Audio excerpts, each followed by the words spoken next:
conversation. I gotta handle you just right, if you know what I mean. I took you to an intimate restaurant, then to a suggestive movie. There's nothing left to talk about unless it's horizontally. Let's get physical, physical. I wanna get physical. Let me hear your body talk, your body talk. Let me hear your body talk.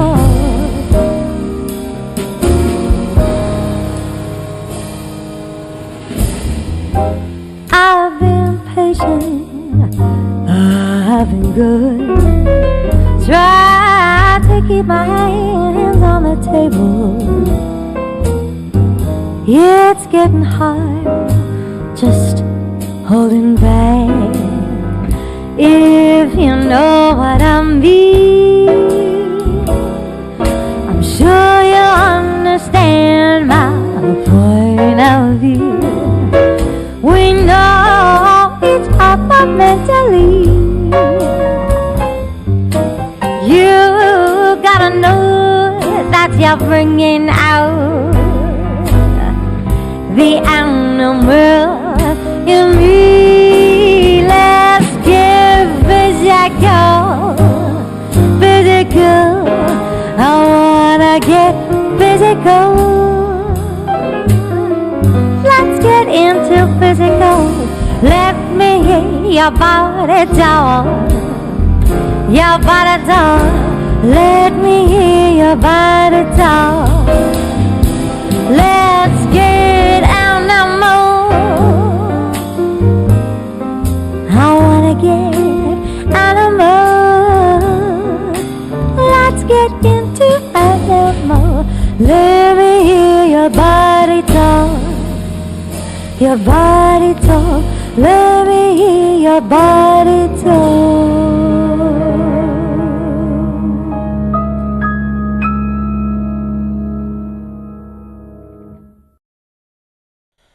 Hello, my darlings. Hello, hello, hello to one and all. I hope you're all well, and welcome to this evening's entertainment, I guess. I'll be perfectly honest with you. I'm gonna just lay it out on the line here. I'm not doing my usual show tonight, and as you can see, I'm not on camera because I'm literally doing this show from my bed now because my back is been killing me. I have pulled my sciatica nerve and I've been bedridden for almost most of this week. It's been a hell of a day to try to, it's just been impossible to try to loosen up this back of mine and try to get this thing up and running. So I'm doing it from the bed. So it is what it is, folks. This is how we're going down tonight. This is what we're doing. This is how it's going to happen. So for those of you who, who are upset that this isn't the full drunken, what the fuck am I saying? The full drunken troll show. I apologize. This is a lackluster effort. I know. I was actually going to cancel the whole thing, so this is a allude to cancellation. So it's entirely up to you how you want to take this. You either take the avatar or you take the whole show being cancelled. So it's up to you guys how you wish to handle it.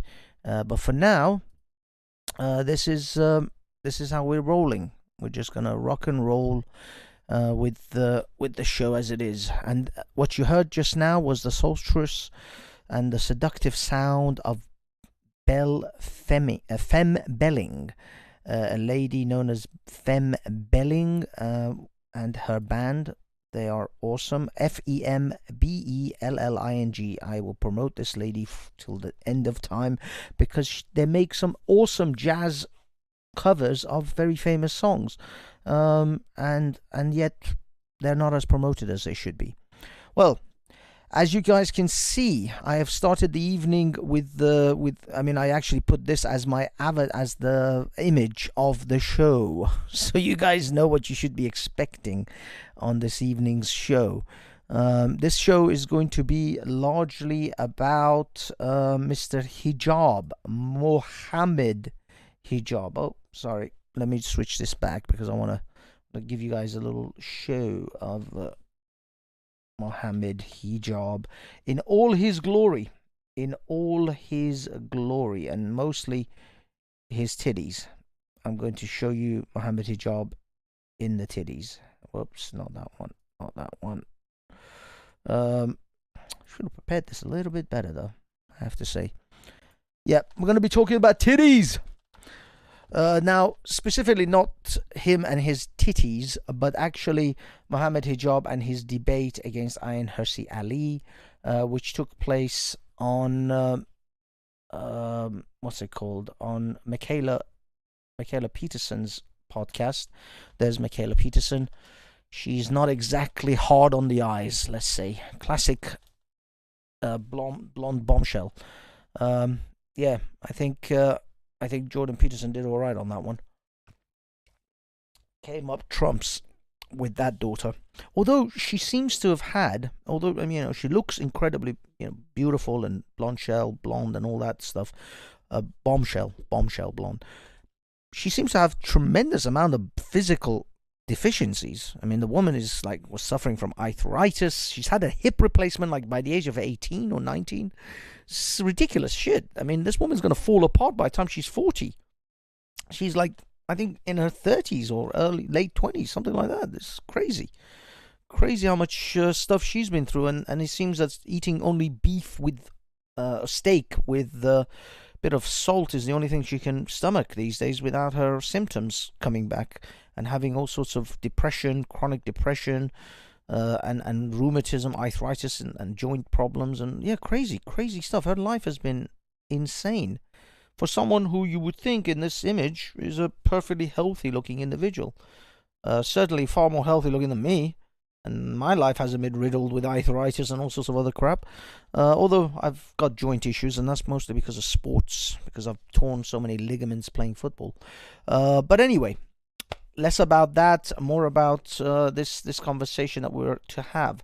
So yeah, it's mostly going to be just taking the giant dump on Mohammed Hijab and his so-called debate with Ayaan Hirsi Ali. But really, what I'm intending to do is mostly this. Now, if you know what this is, I'm not going to say it. I just want you to watch this image and absorb this image. No dancing. No dancing. So yeah, I'll be honest, my back is just killing me, and I have to take tremendous amount of painkillers in order to just be able to bear it. And on Wednesday's show, I hope nobody noticed, but I was in tremendous amount of pain during that show. You have no idea how much I was gritting my teeth to get through that fucking show. It was horrific. And that's because I had to sit in that fucking seat, and I just couldn't do it tonight, man. It was fuck it, this is my show. I'm not gonna fucking be in that much pain again for my show. I have some obligations to Speaker's Corner Online. I have no obligations to this fucking show. This show is going to be a show where my body is going to be in a relaxed position, mostly horizontal. Let's get physical. Yeah, I'll be honest, there is no getting physical right now. I can barely make one thrust. So anyway, big up to everyone in the chat. Now I'm going to almost straight away open the chat because I would like some people to actually join me in this critique of hijab. So I'm going to just go for it and just going to post the chat in the link straight away and just get on with it through the chat, because I'll be honest, I just don't have it in me. I mean, if this show lasts 20 minutes, I'm happy at this rate, because my body is just ready to just collapse in this bed and just call it a day. That's why I'm just saying I'm sorry. I don't have the energy. My body has been drained with the just the fucking pain. It's really like pisses you off as well, because the pain is like toothache. So it's not like it's not vicious. It's not like you just put your hand on a scalding pan or something. So it's not vicious like that, but it's consistent, and it's like someone just slowly putting a nail through your back, just slowly. So yeah, that's why it's just horrific. Anyway, less of this bollocks. Let's get on with it. You didn't come here to hear me talk about my fucking old age back pains. I am not drinking alcohol though, because I want to take some medication or some paracetamols and stuff after the show, and I don't want to mess this up with alcohol. I would like to wake up tomorrow morning and not be a headliner 2 days from now. Man found dead after doing Drunken show and then taking excessive amount of pain pills. I don't think that's going to be a good combination. I don't want to die. I don't think you guys want me to die. And so we're going to go with not dying. Not dying is a good thing. So, whilst I wait others to join, if anyone is willing to join, the panel the link has been thrown. The gauntlet has been thrown, gentlemen and ladies. I don't know anybody out there who wishes to critique. Oh shit! Wait a minute. Okay, that's on. Fuck me. That's the only problem with this lobby, with this Jetsy lobby. You have to always set the security settings ahead of time. Otherwise, any ruffian could just jump on. Any hoodlum could just jump on the panel without being vetted correctly first. So yeah, okay. So that's it. It's on. It's happening now. Is there anyone else that I would like to discuss before? Okay, there's someone already. OM, a person known as OM. Let us see who is OM. Hello, OM. Hello, hi. Do we know Om? How are you? Hey, how's it going? Sorry. Can you hear me? Yep, yeah, I can hear you really relatively well. You are a little bit of a distance, so you sound like you're from the back of a room. I'm not sure if you can get closer. Is that better? Yep. That's much improved. So, have we been on my panels before? I'm sorry. Yeah. I met you in Speaker's Corner. I was on the panel about a month ago. We were just having a go at Ali Dawa, the fiasco yes, good man. Okay. Yes. But did you have as a name, or you had a different name? I think I have done. Sometimes I use different names. Yeah, that's why I don't recognize I don't know. To be honest with you, I don't remember what I fucking had for breakfast. So not recognizing names is not a major exception for me. So. One thing I just wanted to, this back pain you're having, it sounds quite serious. You had an X-ray or no, it's just my sciatica nerve. It traps every so often. It does loosen up when I lie down and when I put some warm, wrap a hot water bottle around it, and it starts to loosen up. I have to basically go to my gym and sit in the jacuzzi for a while. Do that for about 3 days in a row, and I'm attempting to do that the next few days to come. And usually it starts to loosen up and then releases. It's just like lying awkwardly. I don't know whether it's from my neck being in an awkward position or my lower back being in an awkward position, or just simply I don't know. It's usually from sitting in a certain awkward or lying in an awkward position for a while. Yeah. I mean, if it's your lower back, if it's sciatica, if it's coming from your lower back to your legs, it's a lower back issue. That's it. And I know probably you've got other things, you need to get on with the show, but I mean, things that could help, like ibuprofen and things like that. Have you tried those? Aspirin, ibuprofen gel, which I rub on there, and Voltarol gel. Unfortunately, they only help for a while, and then they don't really loosen the muscle. They help with the pain control. Like they release the pain, but they don't really actually loosen the nerve. And it's when I stand up, and then when I sit, the muscles contract, and then it traps the nerve, and then it all goes south. It's just a matter of just loosening my body up again. I have to admit, I haven't been to the gym for at least a month. I went this week, but I couldn't go for very long, and I have to go back to the gym. Every time I don't go to the gym for a regular period, my body stiffens up, and then everything goes to shit. And you know, given my age, I have to keep a regular sort of exercise regimen. I can't sit and be a couch potato for too long, and it just what do you fall apart. What do you do? What's your exercise routine? How do you? I mean, for me, when my back is okay, I've got a it's really mostly boxing, the skipping for warm up, and then punch bag. I've got a set routine for that of about 4 3-minute rounds, and then skipping and sit ups and press ups in between rounds, and then after. Have you thought of swimming just to less pressure on your joints? This is the thing.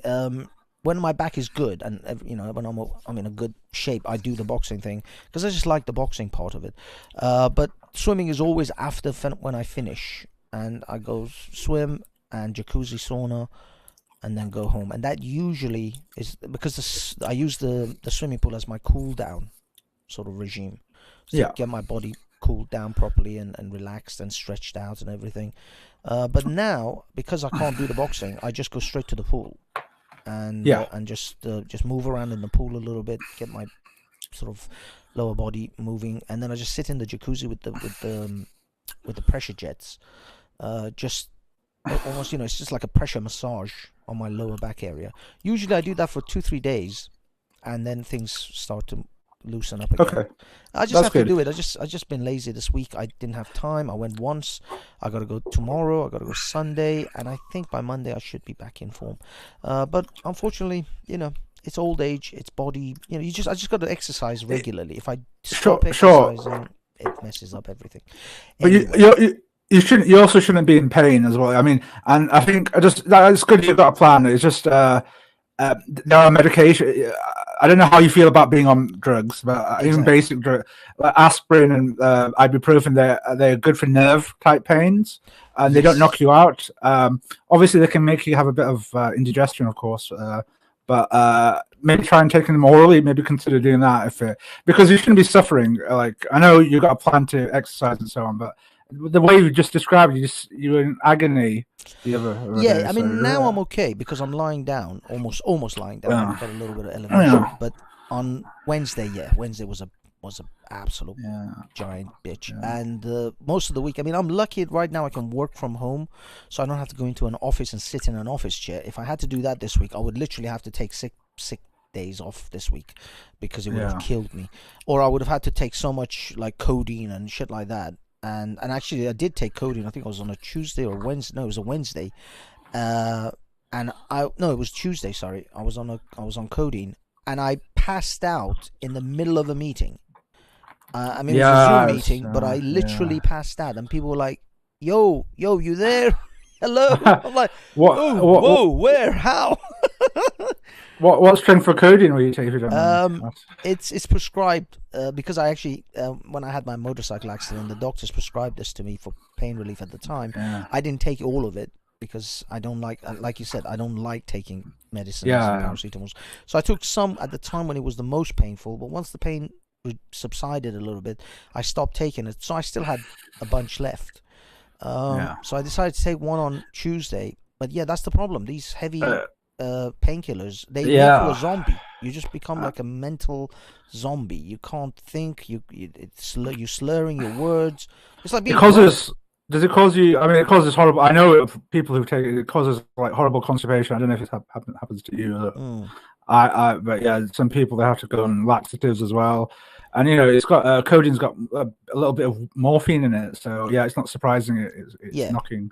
Yeah, it's generally I don't like codeine at all. I actually don't. I mean, as much as I don't even like paracetamols and other types of medication, I actually find codeine to be worse. It's really strong, and the only way to take it is at night.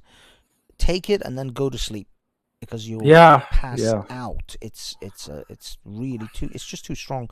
And I say I'm not a heavy, like, I don't do drugs. I drink, but even that is like sometimes maybe once a week. These drunken troll shows are terrible for me because they almost force me to drink at least once a week. Sometimes I don't drink like for 2-3 weeks or a month. I don't even go near alcohol. But these drunken troll shows, because of the format of the whole thing, and also the fact that it just gets funnier the drunker I get. It kind of pushes me towards alcoholism. Yeah, tonight I'm not drinking because I want to take some pills just to get some sleep, and for that reason, I've forgone the alcohol. Anyway, I just want to quickly say to everyone in the chat, big up everyone. I can see all the usual suspects: Yeti, Wendy Wu, Shavitz, Sky Church, Hassan, of course, Constitution. Wendy, Sam M, big up Sam M, NCP, yeah, everyone, Eunice. The chat is open now, if anybody wants to, because I usually do a monologue, but I just can't be asked. So we're just going to go straight in, and if you're interested in we're going to go straight into the hijab thing.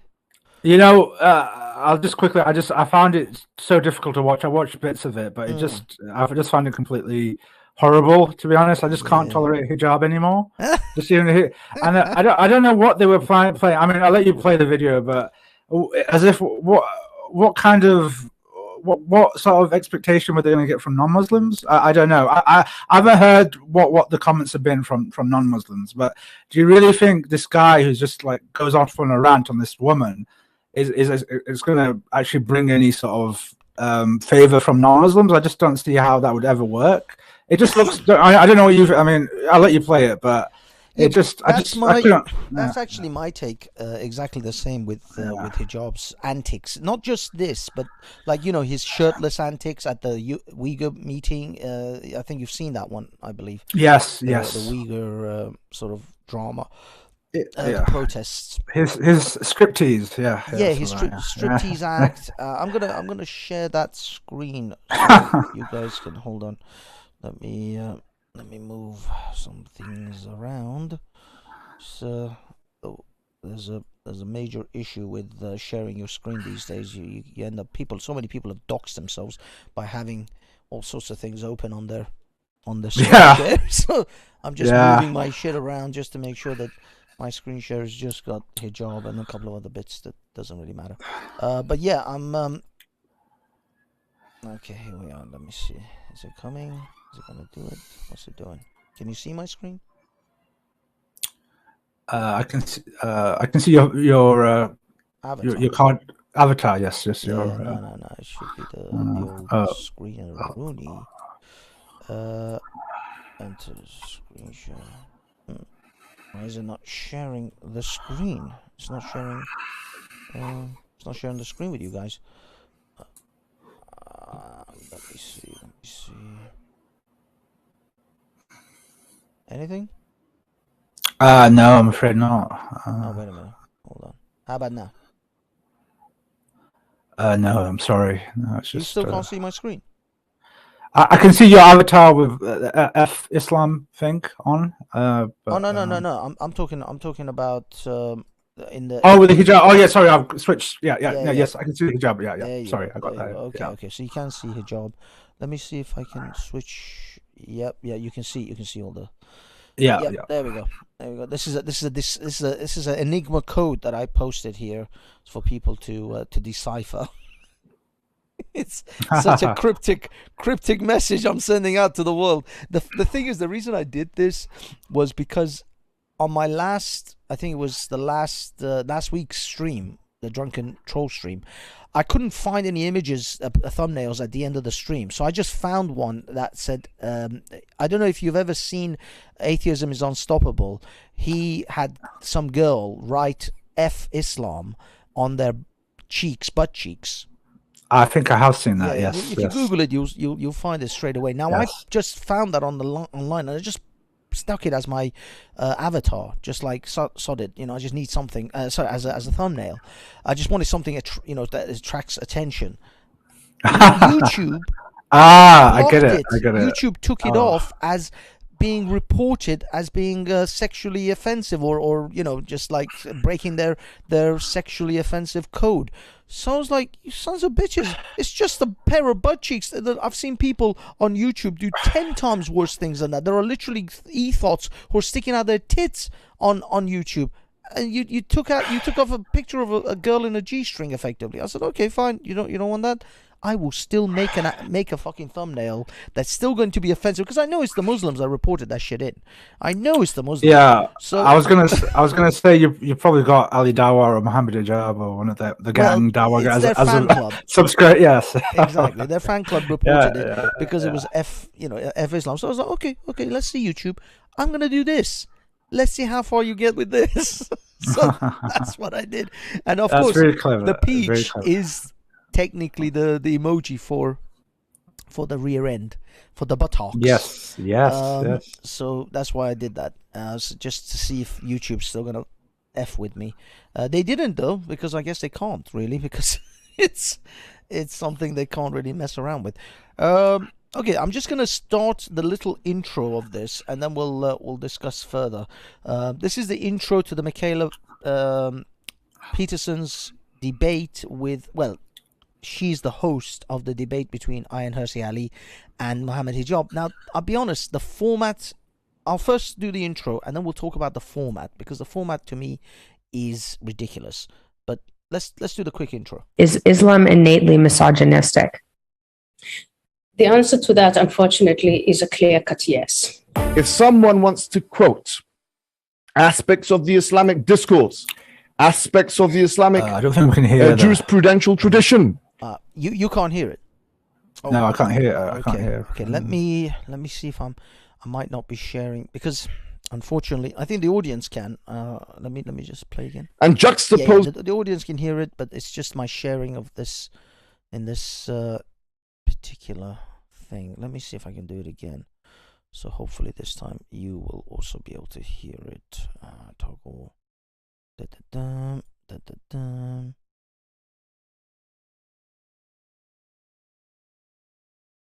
Oh, damn it. Why is it? It's not sharing the screen. But if I share the window... But if I share the window, I can't share the sound. I can only share the sound. Let me see.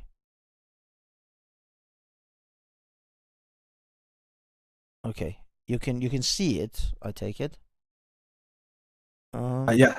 With the Western discourses. Can you hear it? I can't hear it, but what I'll do is I've got YouTube next to me, so I can just put myself on mute and play on. Yeah. Well, listen to the stream. Yeah. And, That's what we'll just go through the stream. There'll be a slight delay for you. Yeah. But don't worry. As soon as I'll stop it, and then I'll wait for you to say okay. Give me the okay once you've heard it all, and then we'll start talking. Okay. Let me just rewind a little bit.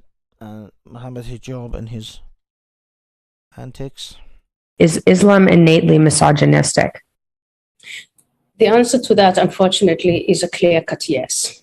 If someone wants to quote aspects of the Islamic discourse, aspects of the Islamic jurisprudential tradition, and juxtapose it with the Western discourses, especially here we're talking about second-wave feminism, and expect Islam to correspond with those, they'll be utterly and bitterly disappointed, because clearly we believe our system is superior. Okay, so that's the intro. I'm just gonna wait. I'm just gonna sort of give a little delay for to get in. Now he believes that this is what pisses me off, because I was actually listening to I can hear the stream. Okay, good man Omar. Now I was actually listening to one of this Muslim convert, Paul Williams, I think it is. He goes to Speaker's Corner as well, and their whole stream, it was about whether they were talking about whether the Islam was spread by the sword, and it's basically a whole bunch of Muslims in a circle jerk. This was on a Twitter. This was this thing called Twitter's Open Space. It's kind of like a weird stream, I guess. I don't know. It's a weird open debate forum or open conversation forum on Twitter that they've introduced, and anyway, there's a whole bunch of Muslims in a circle jerk going, of course Islam wasn't spread by the sword. I'm like, gee, isn't that funny? A whole bunch of Muslims sitting around all agreeing that Islam wasn't spread by the sword. That's shocking. Absolutely shocking. No dissenting voices, no disagreements amongst a whole bunch of Muslims who think Islam wasn't spread by the sword. Can we get a quote from someone maybe that isn't a Muslim, that was dominated by the Muslim Ummah, but that was dominated by the Muslim empire, caliphates, like maybe a Coptic Christian, maybe a Zoroastrian Persian, maybe a Hindu Indian? Can we talk to them about whether Islam was spread by the sword or not? It's literally, if you have a bunch of Muslims talking about Islam wasn't spread by the sword, it's like you doing your own review of how amazingly good looking and charming you are. That is how it is. It's like I can write a review about how wonderfully charming I am. Believe me, my review will be astounding. It'll be just wonderful. You have no idea how great a review I can write about how great, beautiful, good-looking, handsome, and charming I am. But let's hear from the other guy. Let's hear from someone who isn't part of the cult. Anyway, are you ready to get in on this? Yeah, I mean, I just fully agree. I mean, I think a lot of the time, just Muslims need to come together for affirmation, because if they have any sort of dissenting voice or non-Muslim, they're obviously going to get criticized on the faith, and they can't tolerate that. There's just so much narcissism in the religion itself and among Muslims. And we all know about the lack of critical thinking skills among Muslims, so they can't. The idea of criticism of Islam is like, oh, it's like a serious crime and you'll go to hell, and exactly. That's the sort of thinking that. And these guys have such sensitive egos, and it's so counterproductive, because how are you going to get anywhere? You need criticism. You need a system like that to improve, to evolve. Otherwise, you're just going to have thinking back to the Stone Age, and that's what a lot of how these guys think. So exactly about the thing about evolve. Guess what? Has Islam and Muslim nations really evolved? Or even if they have, it's not because of Islam, it's mostly in spite of it, because the external world forced them to evolve, because they had to survive and live with other nations, not because of Islam. You've hit a great point there, because a lot of times I've seen nowadays in a lot of the Western countries, you see a lot more traditional Islam. You see a lot more, in some ways, a lot of extreme Islam. Like, for example, in Egypt, like they oppress people with beards. I don't know if you know about that, but they've actually, because the government's quite secular, they don't tolerate any of that crap. But these Muslims, because they have all these freedoms in the West, which they'll never admit, they can practice a lot more traditionally in their little communities. They can get away with a lot more. So there's that hypocrisy there. They'll never admit to that, because they can never give any credit. It's against, and this is what a lot of the time gets my goat, Banksy.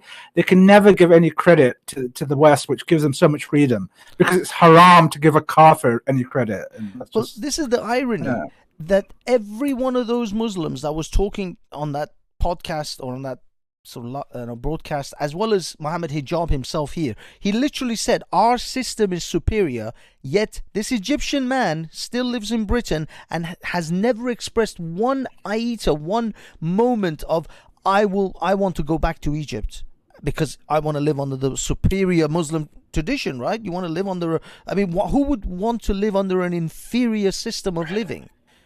Doesn't that usually mean worse? And he knows if he goes back to Egypt and he acts the same way as he does here to the West, he gives the same sort of criticism to the Egyptian system, they'll just throw him in jail and lock him up. Exactly, just like Majid Nawaz, who went to Egypt and tried to criticize their system and then ended up in jail. And the thing is, Hijab doesn't even have the testicular fortitude, the backbone that Majid Nawaz showed, who at least was committed to his ideals. At the time when he thought his ideals were the best, he was committed enough to actually go to Egypt, join what is now prescribed as a terrorist organization, and actually try to bring about change. Hijab has no intention of actually standing on his so-called words, what he talks about superior system, etc., etc. He doesn't act upon them. He just talks about how it's superior, but when it actually comes to putting your life on the line, putting your what they say, put your money where your mouth is, he doesn't. He has no intention of going and living in Egypt and bringing about that superior Sharia society, because he knows he's going to get his balls cut off. Yeah. And that's what I sometimes I just find it. I don't know. Maybe I'm getting older. Just like when I start hearing dawah, these guys, and they keep saying, "Oh, like you look at these Western people. Look, they don't care about their loved ones, and they send them to care homes. And Muslims are so much better because they're more family orientated."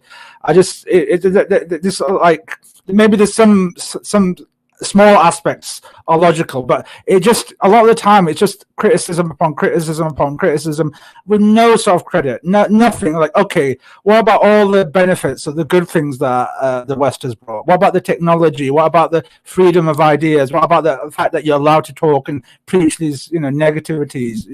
What about all of that? Why can't you ever sort of acknowledge that? And you can't debate with them because they'll never change them. They'll always. The idea of changing your mind is then admitting that your religion is wrong, in that sort of thinking. Yeah, but in all honesty, though, when I think about it, and when you look at, if you were a true believer in this religion and in what they believe, they can't say the religion is wrong, because it literally comes from the word of the creator of the universe, as far as they're concerned.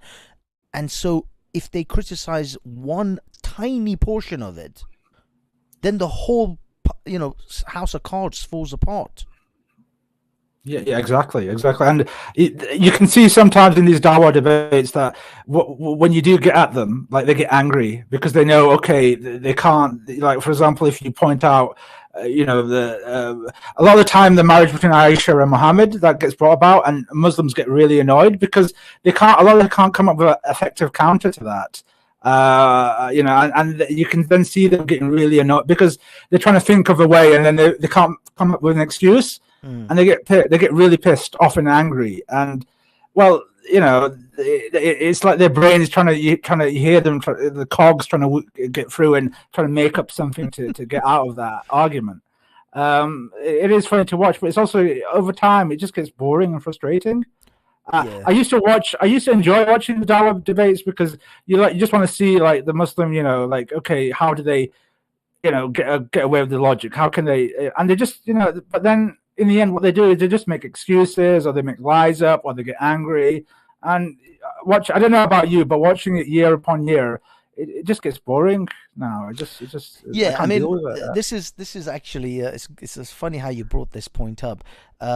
Number one thing I want to say about your previous point about the fact that they don't ever point out that the freedoms that these countries give them is the reason why they can say all the negative things, and that the irony is the very positive aspect of the freedoms that these countries have, freedom of speech and expression, which, I'll be honest, America is doing far better than Britain and Europe. Europe doesn't really have, European nations, Britain doesn't really have the kind of freedom of speech that they used to have.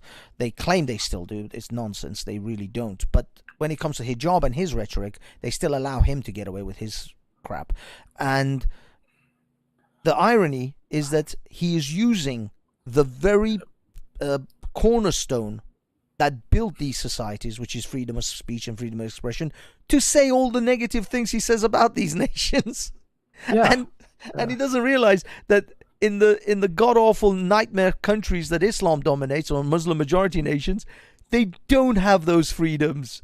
And that's why hijab is living in Britain and not in Egypt and not in Libya or Morocco. In fact, any of those North African nations, let alone Saudi, Iran, Pakistan, Afghanistan, Iraq, and Syria, Libya, Lebanon. Actually, Lebanon is messed up as well right now. So yeah, none of them want to live in those nations. None of them want to live in a nation where, if you think about it, if they are truly committed to a Sharia society, a true Sharia society, they would have far better opportunities, supposedly, to convince a Muslim majority nation to live on the true Sharia than to convert a Christian heritage nation to Islam and then have them implement proper Sharia. This is apparently their ultimate goal, right? I mean, in the Quran it says that Islam will be in every nation in the world. So if they want to make every nation in the world Muslim and make it the true quote-unquote Sharia society, well, wouldn't it be easier for you guys to start in a place where most people already believe Muhammad and Allah and all that? How is it that you're taking on the epic task of converting an entire Christian or a nation with an entirely different religious tradition to Islam, and that's the only way you're going to bring about your perfect Sharia? And this is the other thing about that perfect Sharia society, the myth of the perfect Sharia society. This is to me as ridiculous as communists who think that there is a perfect communist society, that you can actually live in a utopian. These are utopian thinkers, and utopian people who think that there's a utopia out there to achieve, usually end up with horrific dictatorships with millions of people dead and starving. And this has been a pattern across so many nations throughout so many human history. None of them seem to get it, though. None of them seem to. You ask a Muslim, when was a perfect society, Islamic society, where people were truly utopia? Oh, we had the golden age during the caliphates. Yeah, and definitely. They don't realize the caliphates was full of slavery, full of dhimmism. All non-Muslims were dhimmis, paying jizya tax, being fucking banned from, the Jews and Christians were banned from adopting certain professions like blacksmithery or other jobs, or riding horses. They were banned from having horses in some stages, depending on different eras, because we're talking thousands of years. But do you know what's non-Muslim slaves, female slaves? They had to walk around. Some of them were walking around half naked. That's how they were in Islamic time. This is the time of the Prophet. It wasn't like conservative Muslim women. They have to wear they had to be. But non-Muslim slaves, they could do anything. They could have sex with them. It was so they had to be humiliated. So they were allowed to walk half naked because they didn't have the same status as a Muslim woman. What about that? What about, where's your morality there? There you go. And these sort of things don't get talked about by feminists or by because you don't want to offend. You don't want to. It's more about not messing up with the order of things. Yeah. You don't want getting the Muslims riled up, or they'll all get together and cause trouble. That's what it's about. Exactly. They would rather allow the most depravities to take place as long as there isn't any mischief. This is the main thing they have about it. Is they can't stand anyone who creates mischief in the land, because they don't want anyone to mess with the order. They want their power position to always remain in place. They don't give a shit whether someone is committing the most debaucherous acts ever. They all committed debaucherous acts. For fuck's sake, Muhammad himself, not to even mention Aisha's marriage, he convinced his own stepson to divorce his wife so that Muhammad can have her. What kind of sick, perverted bastard can possibly do that? Any human being that does something like that in this modern age will be considered a pariah in that society. Will be considered shifty. You look at him with a shifty eye for sure. There's no way you're gonna see a guy who go, that guy, John Smith over there. Yeah, he convinced his son to divorce his wife so that he could marry her. And people will be like, oh yeah, John Smith, great guy. Yeah. Everybody will be looking at that guy with a shifty eye, like, there's something wrong with this guy. Hi, can you hear me? Hello, Peter. Hello, how are you? Hello, Maxi. You can hear me, okay? Yes, you're perfectly clear. Yeah, but you do I'm have just here to your camera on. If you want to turn it off, it's up to you. I know it's covered. You can't see anything. But the camera is on. I just want to let you know. Oh, but the stream can't see it because at the moment my son took some silver tape on it. I mean, I can turn it off for you if you want. It's entirely up to you. do that. Okay, do that, please. Let me just quickly disable the camera. Okay, there we go. Yeah, good. I just want to let everyone know, because I don't want anyone accidentally showing something they don't want to show. I know a lot of these things happen with people. all the time. I'm sorry for the chat. We're still in the introduction of this debate. We haven't moved fast. Let me, guys, if you can just let me finish Michaela Peterson's intro to the debate, and then I'll pose it again. Now, unfortunately, Peter and it seems that I can't seem to share tonight. It's weird. I don't know why, but I can't seem to share the sound of this video in this chat that we're in. So you guys are gonna have to kind of listen in on the stream side of it, and that way you'll be able to see it. But I mean, when I pause it, I'll give you guys a few seconds because there's a bit of a gap to come back in. Okay. Sorry, I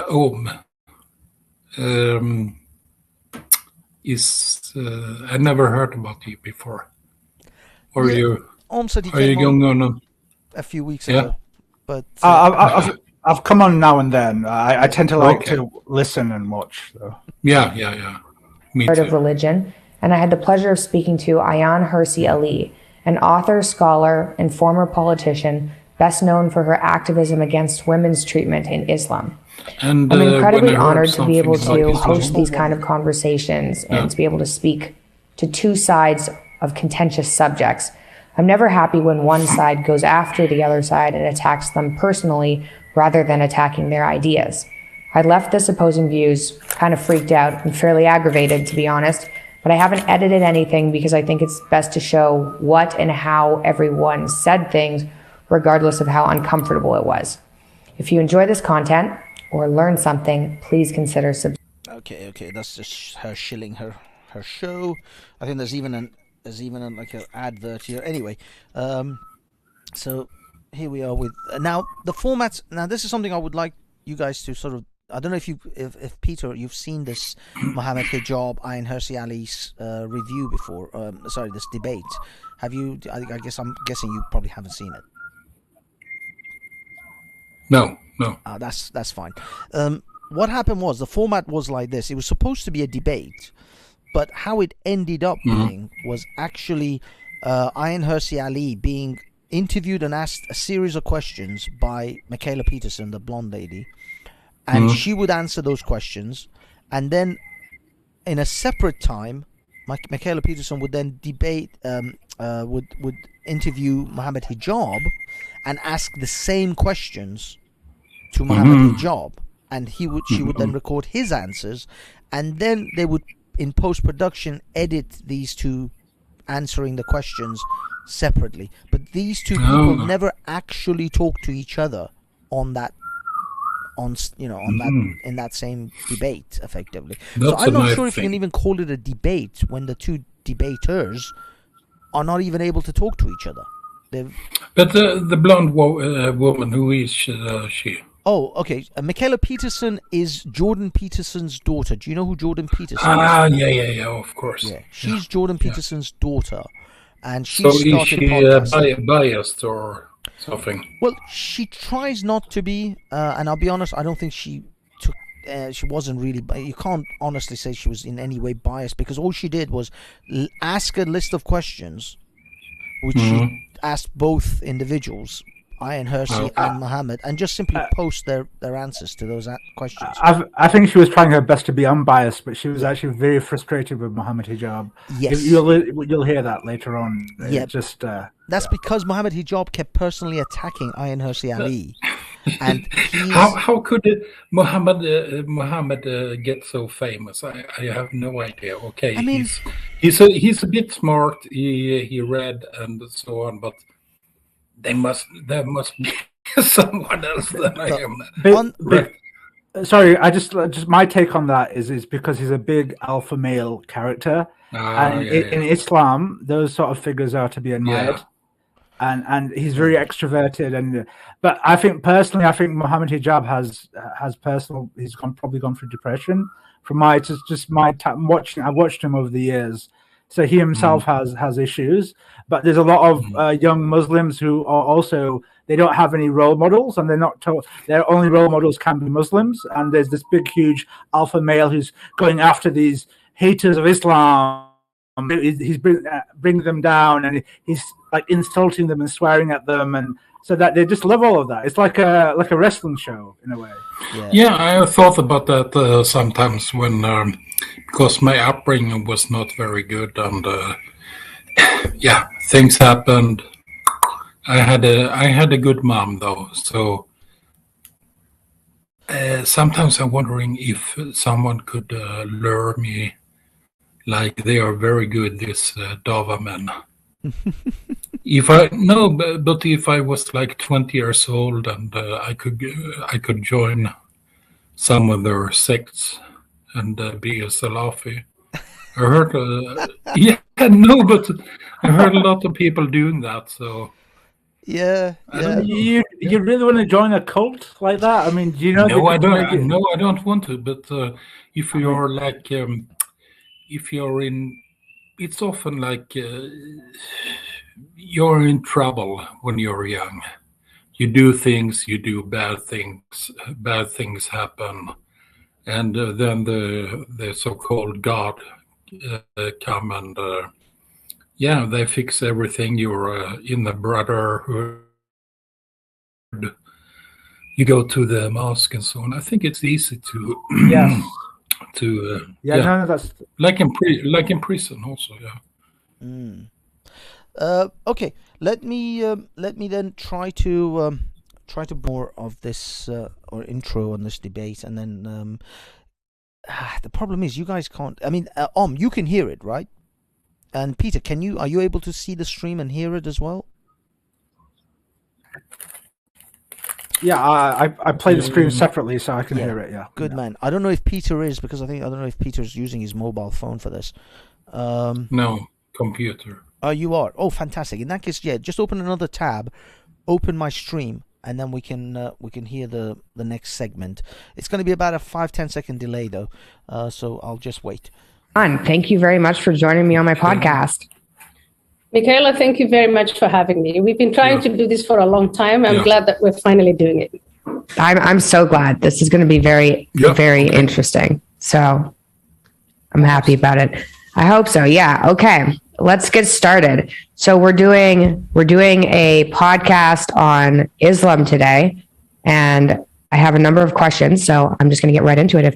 No, let's start off with, if anyone doesn't know who you are, can you give a brief background about who you are and what it is you do? I'm just speeding it up. So my name is Ayaan Hirsi Ali. I was born in Somalia, and I lived in Saudi Arabia, in Ethiopia, in Kenya.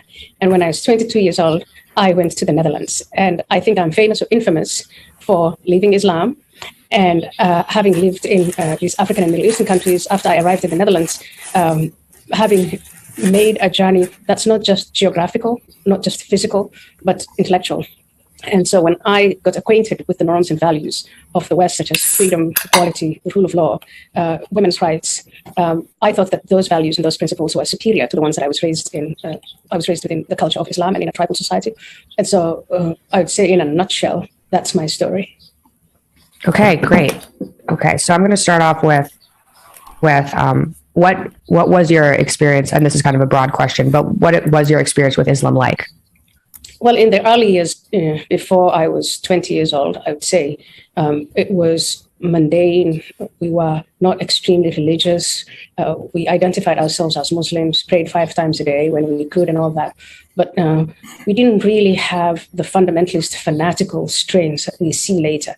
When in the 1980s, when I was a teenager, there were teachers who came to our schools and our neighborhoods who were propagating this radical strain. And I joined them. I fell for it. What attracted me, I think, was just the clarity that they offered. You know, you've got a whole list of here are the things that are forbidden in Islam. At this stage, I just want everyone to just take quick note of the demeanor of Ayaan Hirsi versus Mohammed Hijab. That's all I'm asking. The other things that are permitted, and all you have to do is just abide by these rules, and you're a good person. And then once I started actually trying to abide by those rules, I found out how extremely difficult it was. And then later on in my life, when I came to the Netherlands and I saw people who are actually good people, honest people, people who tell the truth and who do things in ways that are very productive in their relationships with other human beings and within the world, that's when I started to reflect on Islam, both in the sense that I was raised where we were passive Muslims, and later on when I became an active fanatical believer. Okay. Were the people you were seeing in the Netherlands, were these other religious people, like Christianity or atheist, agnostic, or just in general? Many of them were Christian. So when I first arrived at the Asylum Seeker Center, most of the people who volunteered to help asylum seekers, refugees, non-Muslims. Okay, sorry everyone. Raj is on the panel. Raj, just bear with me 1 minute. We're just finishing off. This is a debate between Ayaan Hirsi Ali and Mohammed Hijab. I'm just finishing off the intro bit, but I'm actually going to jump a little bit, just skip slightly into Mohammed Hijab's, because we've kind of got a good idea of what Ayaan Hirsi was talking, how her demeanor. I'm not really interested in what she's saying, although what she's saying is kind of important, but it's actually how her demeanor. Have you heard the way Mohammed Hijab insults her? Exactly. That's why I'm jumping over to in a really childish way as well. Because you're having a debate, try and debate like adults. I know. Just hold on. Now I'm going to play the hijab section. Thank you very much for being here. This should be an interesting episode. Before we get started, can you give anyone who doesn't know who you are a brief background about who you are and what it is you do? Right. So my name is Mohammed Hijab. Much like yourself, I'm a YouTuber. I'm the co-founder of the Sapiens Institute. My academic background is in politics and history, where I've acquired a postgraduate in that as well. Islamic studies, of course, which I've acquired a postgraduate in as well, in addition to applied theology. And currently doing my PhD in the philosophy of religion. I have to say, Michaela, from the outset here, that unlike the co-guest, the ultra-crepidarian academic charlatan co-guest that you have, the obsequious let me just apple polisher for the... Look at this. Immediately goes into personal attack. I'm the co-founder of the Sapiens Institute. My academic background is in politics and history, where I've acquired a postgraduate in that as well. Preschool teacher, Islamic studies, right? of course, which I've acquired a postgraduate in as well, in addition to applied theology. And currently doing my PhD in the philosophy of religion. I have to say, Michaela, from the outset here, that unlike the co-guest, the ultra-crepidarian academic charlatan co-guest that you have, the obsequious apple polisher for the far right, Ayaan McGann, which is actually her real name, I'm actually qualified to speak about that, which ultra-crepidarian? Okay, quite an intro. That's good. Okay, so I guess you guys have heard that segment now. I can move into the panel. So immediately he goes into a personal attack on Ayaan Hirsi Ali, even though totally uncalled for. He is not. And this is the funny thing. He's not even directly talking to her. Like, Ayaan doesn't even see this man, doesn't even hear this man. So it's not like it would benefit him in any way to just insult her. I'm more insulted with the words he used. Like, keep it lowbrow for us guys, isn't it? We don't understand what you're talking about. keep the insults lowbrow. You know how verbose Hijab is anyway. He's a sophistry, even when he's a sophistry, even when he's insulting. Like, he just sounds like an idiot. I don't know why he does that. This is the thing. I don't know at what point Hijab has to recognize this sort of thing, these tactics are incredibly counterproductive. No one outside of his little bubble, the Muslim circles, because the Muslims were all, I mean, if you look at the comment section of this video, it's littered, it's just absolutely covered with Muslims commenting. The Muslims dominated that comment section to make sure there's no dissenting voices in the comment section, even though I wrote and I actually addressed it to Michaela Peterson herself, and I wrote, at Michaela Peterson, you should investigate Mohammed Hijab and his antics at Speaker's Corner, London. This man is a joke and a clown in the world of Islamic scholars and Islamic apologists. He's got a little bit excited because he had that conversation with his father, Jordan Peterson. Now he thinks that, he can just come around and like. The thing is, look here, when it comes to him, he doesn't understand. His market, in order to try and talk to people, is non-Muslims. Because the Muslims that he's preaching to the converted already. They think he's great, a lot of them, yeah. But he's making Muslims look bad. Because this is supposed to be the intellectual giant. Well, and he's acting like a buffoon. That's the thing. I mean, if these people are working towards their so-called dawah, if they're trying to give dawah, which is missionary work, effectively, the Muslim version of missionary work for Christians, then you have to be you have to be cognizant that you have to address non-Muslims. Muslims. I mean, this is where, like, you know, like with Shamsi. I mean, Shamsi has his problems. Don't get me wrong, but he understands that when you're talking to non-Muslims, you might want to be a little bit more polite in a way, because those are the people you're trying to win round. Yeah, and he's had the accusation he's soft with non-Muslims, hard with Muslims. But I'm like, that's how it should be, in it, really. If you see your Muslim brother doing something bad, you might as well pull him up on it. I mean, he has no real control over non-Muslims per se. But the thing is, if you look at Ali Dawa after his embarrassing performance with Apostate Prophet, they and also Hijab himself, when he debated David Wood. Yeah. He did a lot of really embarrassing shit.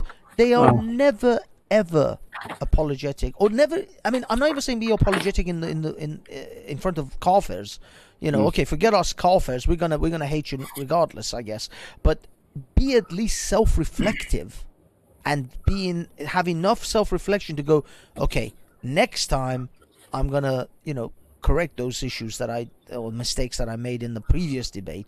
He doesn't. He's still. I mean, you might think that, you know, when he got sacked from his job from being a school teacher for what he did at whatever, the thing that he did with Jedi, like, people might have spoken to him and said, dude, like, and this ain't a good look walking around as a thug, you know, and talking shit. Like, if you're doing Dawa, you hold to a high standard. It doesn't matter, I think. It doesn't matter. People buy your shit anyway. I just want to say big up Raj. Man, how you doing, man? I didn't realize. Yeah, big up Raj. You know, Omar's been to the park. I've met him. Yeah. He said we. Yeah. Do you know what happened? Is I've spoken to him online for quite a while, and I was at the park last time I went, and there was this weird Asian dude just looking at me. Yeah. Now, the thing is, I'm so used to it happening all the time. People staring at you know, like, people stare at you, but they don't say nothing. So I'm just so used to it, like some random dude looking at me, and they're too scared to say nothing. And all of a sudden, I was speaking to him, and he started mentioning certain names. I was like, "Dude, you're freaking Omar, man." Like, he knew every minute little thing what was going on. I was like, "All right, you Omar?" I've been a long time fan. Thanks. Don't say that, man, because you're gonna get a lot of heat. If anyone ever recognizes you, I said to him, stay away from me. You know, I actually told him stay away from me, because people would start asking, who's that guy with Raj? Yeah. Weird. And he needs to stay anonymous, man. I'm telling you that now. You don't want headaches of these guys going off. But back to, I have a name for you, and I don't know if you on the panel ever heard that this name, but a woman named Mona Walter. Mona Walter. She's like she's like Hirsi. She's turning everything upside down here in Sweden, and oh wow! So she's living in under how do you say, hidden address, and I think she's in England now. Why? What is she doing? What's she? Yeah, exactly. What kind of? Yeah, nothing. Talking the truth about Islam. Oh, okay. She was brought up in Somalia, and she moved here, and she was. All right. She was a very believing person, prayed everything, and then she changed. Yeah, I've had this conversation like quite a few times with like people. But she is famous. If you Mona Walter. I'm gonna look her up now. Yeah. And maybe I've had this conversation, like, you know, when I know Sikhs that are no longer Sikhs, but they don't have a hatred for Sikhism. They're kind of like, all right, I was a Sikh, and they move on. But for some reason, when it comes to Muslims, when they apostate, they turn like Banksy and Hassan, and they go like crazy. I just can't, because I even know Sikhs that don't believe in Sikhism as a faith, but they still respect the gurus for what they did. Yeah, I've spoken to a few of them. They look. We don't actually, we don't believe in a god, but we respect what the guru stood for. But Raj, same with Jesus and stuff like that as well. Wait. I was very surprised because I have a girlfriend who is Pakistani, and God, that's going to be the people. You know, she left Pakistan because she hated it, so she's living in Europe now. Oh, wow. Wait. Yeah? Serves så gott. I was about to say something very inappropriate. I don't want to say it. Yeah, Peter, I'm So actually what part, can I ask you, what part of Pakistan is she from? Anyway, What part of Pakistan? she's living, is it Lahore? Oh, she's a Punjabi, one of my people, man. Because you know, Lahore was part of India at one point before where 1947. your family lived. Yeah, my great granddad come from Lahore, so it used to be the capital. Yeah, of Punjab. wait. I see. But yeah, I've actually found this lady Mona Walter. I'm not 100% sure if that's her real. Yeah, Punjab. Yeah, Punjab. Yeah, Sorry, Punjab, my phone. Yeah. And so I asked her. Say to her, Gidda. Gidda. No, I'm not going That to just say. means hello in Punjabi. Trust me, it does. No. Basically, doesn't it mean hello in Punjabi? Yeah. Oh, so if I said to you, say, I'm not going to say anything. No, if you say puddida to her, you're a puddida. No, don't say that to her. Don't say that. No, I know. Definitely don't say that to her. But you can't say Gidda. You can say Gidda, 100%. I'll say Gidda. Pudadi, It's a short way of saying hello. Can I Like, say how you doing? Can I say Pudadi in bed? Yeah, you can. I like your puddadi. You say, I'm going to smack the puddadi. Yeah, you can say, I like your bunda. Yeah, man. Bunda parna, yeah? Which is, I'm going to tear your ass. I'm going to tear your ass, man. Bunda parna. Oh my goodness. For fuck's sake. No, but the end of the story, anyway. So I asked her, because I know about Pakistan and India, and she said, oh, I hate Indians. So I said, you can't hate every Indians. No, yeah, I hate them. Wow. So I was asking, because I heard a lot when you talk to Raj everywhere. So you're saying I talk a lot, do you? Yeah, of course. Every time. No, but so I asked about the Sikhs. Oh, the Sikhs are very, very good people. We welcome them, and I don't know. Yeah, it's a weird.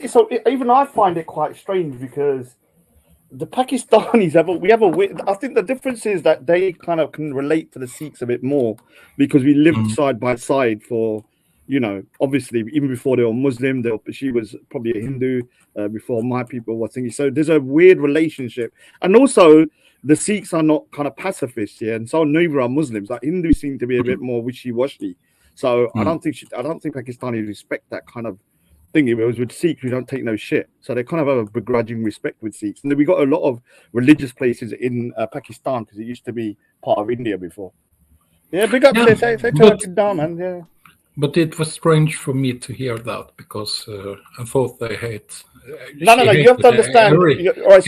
Everybody, but she said, "Oh, Sikhs, we love." No, you have to understand Sikhs. I talked to her. It's on the border. You have to understand, when you look at the border between India and Pakistan, I know. The Punjab was split in half. So some but my family was on that side. Muslim there. So we have the common language, we have a common kind of culture up to a point, I know. Dress sense and stuff like that. The thing that separates us is religion after. But once you take religion out of it, we're actually very similar. So if she's no longer like a Muslim, and there's very little difference after that, apart from culture. I'm not sure if she is a Muslim, because she drinks, we have sex, we are not married. Oh God! I'm not sure. Maybe she has. You bar that pudda. You bar that pudda. Yeah. Yeah, you're gonna be a bit careful. A lot of Muslim men will be after her. Yeah, but he said that she's no longer thingy. Yeah, it's a weird thing. Like, I've heard a lot of people say they hate India, and I'm not. I actually hate India myself. I'm a separatist. Yeah, but you can't hate everybody. No, I don't hate the Indian people. I don't hate the Indian people. I hate the government. I hate the country. 1947, it was created. It's a newly formed country. So all these borders you think are set. There was no border there at the time. Now there's a border there. So I want a separate country for the Punjab. including Lahore. I want to take Lahore back. Obviously. Some would say. Sorry, Banksy. We went into a little bit of an Indian. That's all good, man. Some would say even in Europe, some of the borders were artificially created. And I mean, it was having this conversation on Jeddah. Like, this notion of borders is like a very strict borders is a very new phenomenon. Like in the past, people were just migrating all over the place. I'm talking about a couple of 100,000, maybe 1,000 years ago. Now borders were not fixed like this. It's not like you had somebody on the freaking Germany, Italy, Spain. Yeah, Italy. I mean, that's why if you've got a problem with Ukraine at the moment because you've got Russia. Yeah, Ukraine and Poland and Hungary. Banksy, can I say? I'm going to put a link in the side. You've got to before you go back onto your thingy. David Starkey, I don't normally like David Starkey, but you know David Starkey, that historian. Yeah. He gave a kind of like a 10-minute kind of dissection of the Ukraine situation. Everything we've been talking about, he said. Drop the link, man. Drop the link. Yeah, I mean it's insane. I thought maybe you spoke to him because he was talking about how women are suddenly become feminine and now they don't want to fight, and there's the men that now become men. That they were suppressing Russian news and they're purveyors of free speech, but now they're suppressing it. That they're telling people to go over and fight, but then other wars they don't want them to fight. Yeah, I mean basically, yeah. Let me put it in the side chat, man. Raj. I just want to answer your previous question. Before you go, where are you from again? Are you from the Punjab as well? My family's from Kashmir. Oh, Kashmir. Kashmir. The Indian side part. Yeah. Oh, you're the Indian side. Oh, it's a bit like Somali and Somaliland like that. Yeah, I suppose so. Yeah, they got a different temperament. Yeah. No, seriously. I don't think so. No. Even Muslims from. All right, so I'll give you an example. If you meet a Gujarati Muslim, they're almost identically temperamentally the same as a Gujarati Hindu. Yeah, that's why they're quite prosperous people because they got very low crime rate, very high education. I know quite a few Gujaratis, and they're very, really involved in bullshittery. And it's the same probably with Kashmir from the Indian side as well. Yeah, they're all very highly competitive. Like they all get big dysphoria. We're very different from our cousins from the Pakistani side, who have come originally from poorer backgrounds and villages and so on. So yeah, there's a big we used to rule you at one time, Maharajan and Jeet Singh. You know that, don't you? I do. I need to read more. So in the 1800s, we took over Kashmir, the Sikhs, and then Hello? No, don't take offense, but we gave it as a king. Yeah, we just gave it. We was like, here you go, take it. Well, at least you avoided a lot of trouble then. Yeah, they didn't. The Dogras, they took over. Yes. Yeah. But to answer your earlier question about why ex-Muslims or former Muslims get so angry, is because of all the lies and because I think Islam is a lot more regimentized than I don't know much about Sikhism, but compared to Sikh, it seems a bit more I don't know, freer, or it's a bit more philosophy, or anyway, I don't want to say anything. Yeah, I think maybe it might be that when as Sikhs we're not kind of forced to do certain things. I'm not saying we're not told to do things, we do, but it's not so regimented. Because I know people used to go Islamic schools and stuff. Have to go, and I suppose if you then don't believe in that, you might think you've wasted your time. Can you imagine that, the concept of hell? If you don't do this, you'll burn in forever in hell, and being threatened like that all in your younger years. And then having those sort of nightmares and thinking, okay, I've done something wrong. I'm going to burn forever. I haven't fasted today. So you're kind of traumatized in a way. It's does it make it you have to fast for 30 days a month? And some of these, because it's the Northern Hemisphere, some of these fasts are till 9 p.m. The thing is that you can't contact the God in any way, like the Holy Spirit and the God. The ultra crepidarian. Sorry guys, I just discovered how to share this video finally. Can you hear me? Yeah, can you guys hear me? Hello? Can anyone hear me? Oh, damn it. Hello? Hello. Okay. Yeah, he just muted us all and then just started playing the video. It's this video. Sorry, I thought I was going to be able to share this video so you guys can actually hear it. So, as well. Raj, are you going to Speaker's Corners? I haven't seen you for a while on. I don't know, man. I've got a lot of stuff going on at the moment. I have to get my art stuff kind of up and running, man. And I need to start going to exhibitions and all this. I can't be taking a whole Sunday out to go to Speaker's Corner. Like, it's not. Yeah, I don't. To be honest, I don't go anymore. It's just. I mean, I'll go once in a while if I find it interesting. Yeah. But overall, it's just boring, man. Where did you see your text? There's nothing worse. I would agree. I would agree. I mean, there's nothing worse than boring. Like, if people say, "Oh, Raj, you're going to you're getting threatened," that's when I want to go. Like, I like that kind of like energy where you feel like you're on edge. Like now, it's just boring. I don't have any kind of real interest. Raj, is he playing the video? No. I'm not playing the video. I'm just. You guys can hear it. But can you guys hear it when I play it? I don't know if he's talking. Guys, can you hear me? Oh no, they can hear us. They can hear us. Yeah, but can anyone hear me? Oh, is that Oz in the chat? Oh shit. Oz, what are you doing? What are you saying? Does Raj like Hattoon? Can anyone hear me? God, I don't know why he's asking me that. Oz, come on. Sorry, guys. I'm literally muted myself on this on the stream application. But could you guys, were you able to hear the actual video when I played it? No. Okay, let me try again. It played for a split second and then. Okay, let me play it again. I don't think let me know. Postgraduate in that as well. Islamic studies, of course, which I've acquired a postgraduate in as well. In addition to, can you hear it? Yeah, I can hear it. Oh, okay. So this will work if we want to carry on with the video. That was number one. Number two, Raj. Everyone gets muted when I share the video. Everyone automatically gets muted. That's why it's not like I do it on purpose. It's like you guys are all muted. You got to unmute yourself right now. Are you able to do that? Oh, I'm muted again. I was talking. Sorry. Yeah, sorry. Yeah, guys, you're gonna have to literally unmute yourself because when I share the video, everybody gets muted because it's the system. It just automatically mutes everyone. But what I want to just. But what about Pornhub and this? I'm not sure actually. Maybe Pornhub is an exception. That's the only one that doesn't mute. One thing I want to ask you, Raj, where do you how did you share your text? I can't find the text box in this. I put it in in the actual comment section under Banksy Style. Yeah. Oh, okay. So there's a video 12-minute one of David Starr. I love it's talk radio, so I don't know if they're gonna allow you to play it, man. I love this Muslim Holy Spirits like Mohammed. He never watched a porn movie in his house ever. I mean, just check at his. If we got a hold of his laptop, I mean he's wanking 28 hours a day. Are you honestly saying Prophet Muhammad watched pornography?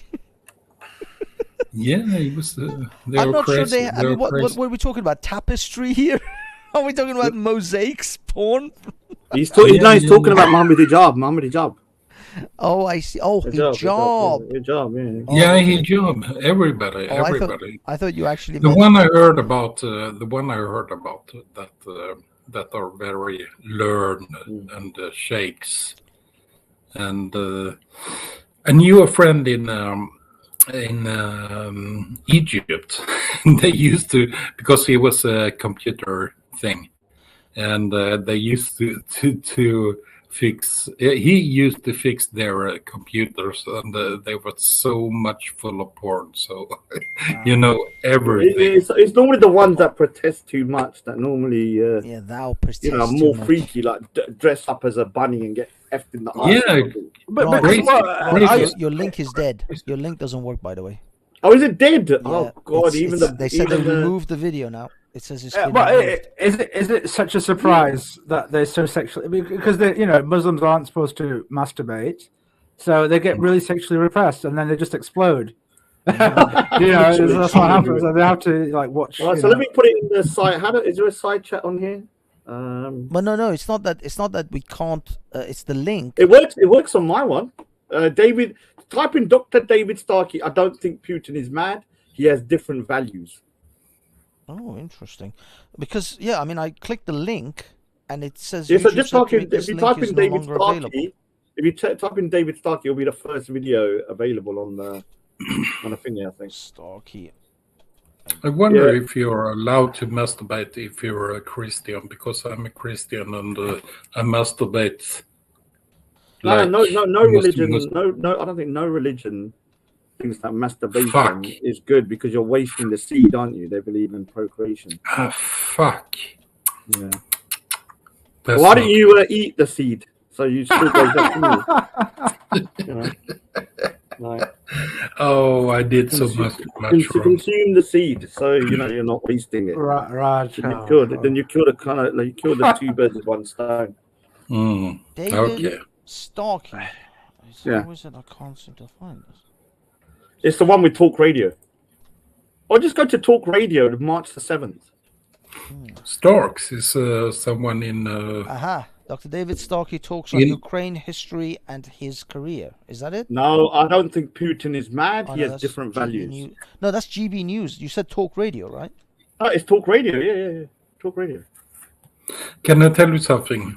I'm not going to be here for long. Yeah, I need to go at 10 as well. This is a fun thing. On the first pages in Sweden, everywhere, you know, the Ukrainian. I live in Malmö, you know, Malmö, Sweden. So on the first page, it was every refugees from Ukraine will go everywhere but Malmö.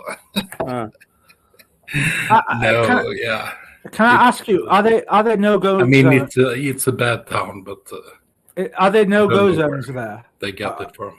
I mean, is it true? Yes. Let's get the long view. If you're fleeing from a war and you're afraid of Malmö, don't you think that's crazy? Is there actually no-go zones in Malmö or in Sweden anywhere? Is that true, or is this just a whole load of shit? Malmö. Yeah, either in Malmö or in anywhere in Sweden. Did you hear me talking? I think you were on mute. Yeah, no, sorry. Can you hear me? Yeah, did you hear me about the Ukrainian refugees? Yeah. You said if you're worried about if you're fleeing war, then you're not going to be worried about Malmö. Yeah. So yeah. So I guess you're saying that it's not really as bad as people make out. I mean, if you flee from Ukraine, I don't think Malmö is that bad. But how bad is Malmö? I mean, Malmö are there a lot of Muslim gangs there, and that's how. It's a shit town. Okay, it's a shit hole. Yep, it's a shit hole. When you say a shit hole, for example, can born citizens can white women, are they safe to walk into these areas? No. And what will happen? Will they get harassed, or they get what is that? How is that? In the areas? Oh yeah. Really? But they don't go there in the areas. So okay. They get they're the ones that had their open arms, even the ones that had their arms open. Come in. Yeah. Welcome refugees, but I don't know. Swedish people started gang raping 10 years ago. It's very strange. The thing is, I've heard the thingy about there's a lot of hypocrisy with the kind of allowing refugees in, but I can kind of see people's point, up to a point. But the closer the community is in terms of the host nation's ideals, whether that's religiously or culturally, the easier it is to integrate, get them to kind of be the civil. Raja, it makes exactly. Raja, it makes complete sense what you're saying. I mean, if you have a culture where you think people not of your faith are beneath you or have lesser value, then of course you're not going to fit in. It's going to be, there's going to be issues. But if you have similar values, you treat your belief system. This is why I've said that people need to start in the UK from immigrant background, start to get under umbrella of being British as well. I'm a British Punjabi Sikh. You're a British Kashmiri, whatever, atheist, whatever. But you have to have that British kind of like component to live in the country, because you want, otherwise there's nothing to unite us. You know what my solution to that is to do something like in America. There's a whole citizenship test, and they have to say like they really make you into an American. Like, but over here that doesn't happen. This whole thing about British values, it's hard to define because there's no push for a British culture. Yeah, I mean, the other thing is certain things I disagree with what the West is doing. I think they're destroying families. I think they're making... Look, remember, I have friends that are gay and transgender. But I don't agree with it being kind of like... I don't agree with it being kind of promoted as the norm. So certain things should be left how they are, like the family structure, mother, father, and thinking. You shouldn't then start making certain things that are, on the outliers be the norm. Yeah, and you're going to destroy your own society. So there are certain things about Muslims they do have on lockdown, and one of them is the family structure. Yeah, but you're somebody who could come to that, like go to Germany, and you can have that sort of debate, and you can just have friendly debate about these sort of things, and you can walk away. Yeah, I mean, this is why people don't understand. Remember Sophia Lewis at the park? And I remember, yeah, and the thing is, people don't. I remember how you're the only one who was defending. Yeah, and the thing is, I don't actually even really agree with transgenderism at a certain age. Like, I think you have to be over a certain age to actually even start contemplating, because a kid doesn't know this kind of stuff. But I'm not going to have someone being rude to her because she's a transgender, and that's the thing, though. Like, and the weird thing is, I only had like a Banksy contestant. I only had like 1% of my conversation with Sophia Lewis was about transgender issues. Yeah. The rest of it was just talking about human stuff, normal stuff. But everybody else was obsessed about dingling. It's the same. It's the same when I had that whole hoopla with Respect. It was because Respect wouldn't call Sophia Lewis Sophia. He kept referring to her as Simon and this and that. Yeah. And I said, look, I'm not saying you should agree with this. You should, suddenly go ahead and make your children transgender. All I'm saying is that when somebody changes their name, because the thing is, in that community, and especially the hip-hop and music community, a lot of people use different names. Tupac wasn't born Tupac. Biggie wasn't called Biggie. These people adopted these names. And it's the same as when Muhammad Ali became a Muslim. He was called Cassius Clay. He became a Muslim. He changed his name to Muhammad Ali. Now, it's okay to respect those people who change their names, but it's not when Sophia decides to change her name. And I've listened to this conversation a bit with Mohammed Hijab, and I agree with certain things he said about like the West basically destroying, this liberalism and third-wave feminism is destroying the family unit, and I agree with him on that. It doesn't mean I agree with the way he's dealing with it, but the way certain people deal with it is like, look, you disagree with somebody on something, they're your enemy. Well, the thing is, this is how a lot of these what I could consider snake oil salesmen sell their particular product. Ralph does it the same as well. It's just because Ralph and Mohammed Hijab both point out the shortcomings and the flaws of modern Western societies with family values, with various different things, the cancel culture, all of these things. I can agree with that. But what they do is they set up, this is the trick that they use. They'll point all of these follies of what's wrong with the West, and then they set up their ideology as the solution to these problems, even though they themselves can never demonstrate a place where their ideology has been successful. They will give you myths and legends of successful eras in which their ideology, be it Mohammed Hijab or be it Ralph with his Christianity, about how these societies were successful because of those religions, but actually they can't give you a solid on the ground. Here it is, look at this, we created a you should have said to him, what about the Enlightenment? The reason why the West is in a position of the technological advancement is because they got their head out of religion and they started to look at the world in a and they separated, logical way. They most importantly, they separated church and state. Not they the head out, their but people could choose to be atheist and and they stopped all the blasphemy in laws. Christian Europe, Protestants. So in Christian Europe, like they were burning people for saying that Earth, of course, is basically isn't the center of the universe. And like, if they kept this up, we would not be sending people to the moon. They wouldn't be having space because they would be too scared to disprove the obvious. So they will hinder kind of like advancements. And this is why I think religion shouldn't interfere with the state up to. I mean, in terms of stuff like that. It's interesting how this belief in family values, traditional family values that you share. Both you, I think Banksy as well. You share that with Jordan M. That's one of the reasons why he went into Islam. Because he wanted to return to traditional family values. No, he's just a moron. No, but you need to understand that traditional family values. But Raj, let me just say one thing: traditional family values doesn't belong to any group. Yeah, it's the norm of society. It's how God, whatever you want to call it, God the Creator. A man and a man cannot have children. A woman and a woman cannot have children.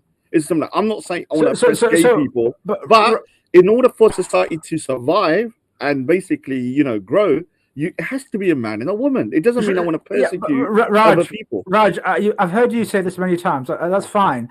But how would you describe that? How would that work? And so are you saying you have to have a system where you have a hierarchy, the man is above the woman? So the woman, how does that work? You described it as traditional family, but I want you to expand. For me, I always think that some percent of the population in the whole world was gay, women and men. I think so. I mean, whether they were born gay or they became, they don't have to breed. No, what I'm saying is the thing for me is just treat them like human beings, isn't it? Like I don't want it to be the norm. I don't want it to be like, being gay is the norm. It's an outlier. They're on the outliers. There is not the norm. Look, so that's what I'm saying. And when it comes to it changed too much. And then what I'm saying about the family structure. It's crazy right now. I'm not a misogynist in any way. Yeah, my sisters have got education. They'll go out to do what they do.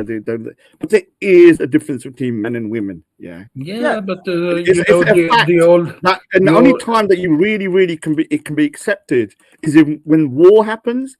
Or when there's like a ship's going down, or there's a building going down, and all of a sudden, women need to be protected. Men can die. Before that, no. Even the most hardline feminists would say, let the women go out first, and because they know that women have their roles, men have their roles. Well, look at the. I didn't know so much. I didn't know so much about myself because Sweden is like. This is the most equality society in the world. Well, I guarantee if you're on a ship with 1,000 people, Peter, if you're on a ship with 1,000 people and it hits an iceberg, I'm telling you, all those women you think are equal are going to be on a boat and you're going to die with the ship. It's not also because the women decide everything here. So. But men are... All right, so let me give you an example. If you were the only man to jump onto the boat, when you come back to Sweden, you would be the pariah of the world. They will say, look at this man who didn't die. He stayed on the boat, and that allowed one woman to die on the ship. There's no such thing as equality in that sense. But it's changing. Okay, guys, one thing I want to just say to the chat. Hold on, Peter, please pause. First of all, there's a debate going on whether Tupac Shakur's name was actually Tupac Shakur at birth. So if it was, I retract my statement. And I will simply say that other people like Eminem, and I'm pretty sure Dr. Dre doesn't actually have a doctorate in anything. Yeah, he is a doctor. So I'm pretty sure he's not a doctor. I don't think he's a surgeon. Do you agree with me, Banksy? That war shows, because I think David Starkey said that as well. That's why I quite like. He said war, like this, brings back the normal hierarchy of the traditional world. Because a woman didn't understand. The woman didn't really understand what it means to be equal in terms of everything. Because if you're gonna be equal, then when we start fighting, you better be equal as well. When the bullets fly, let's see the feminists come out.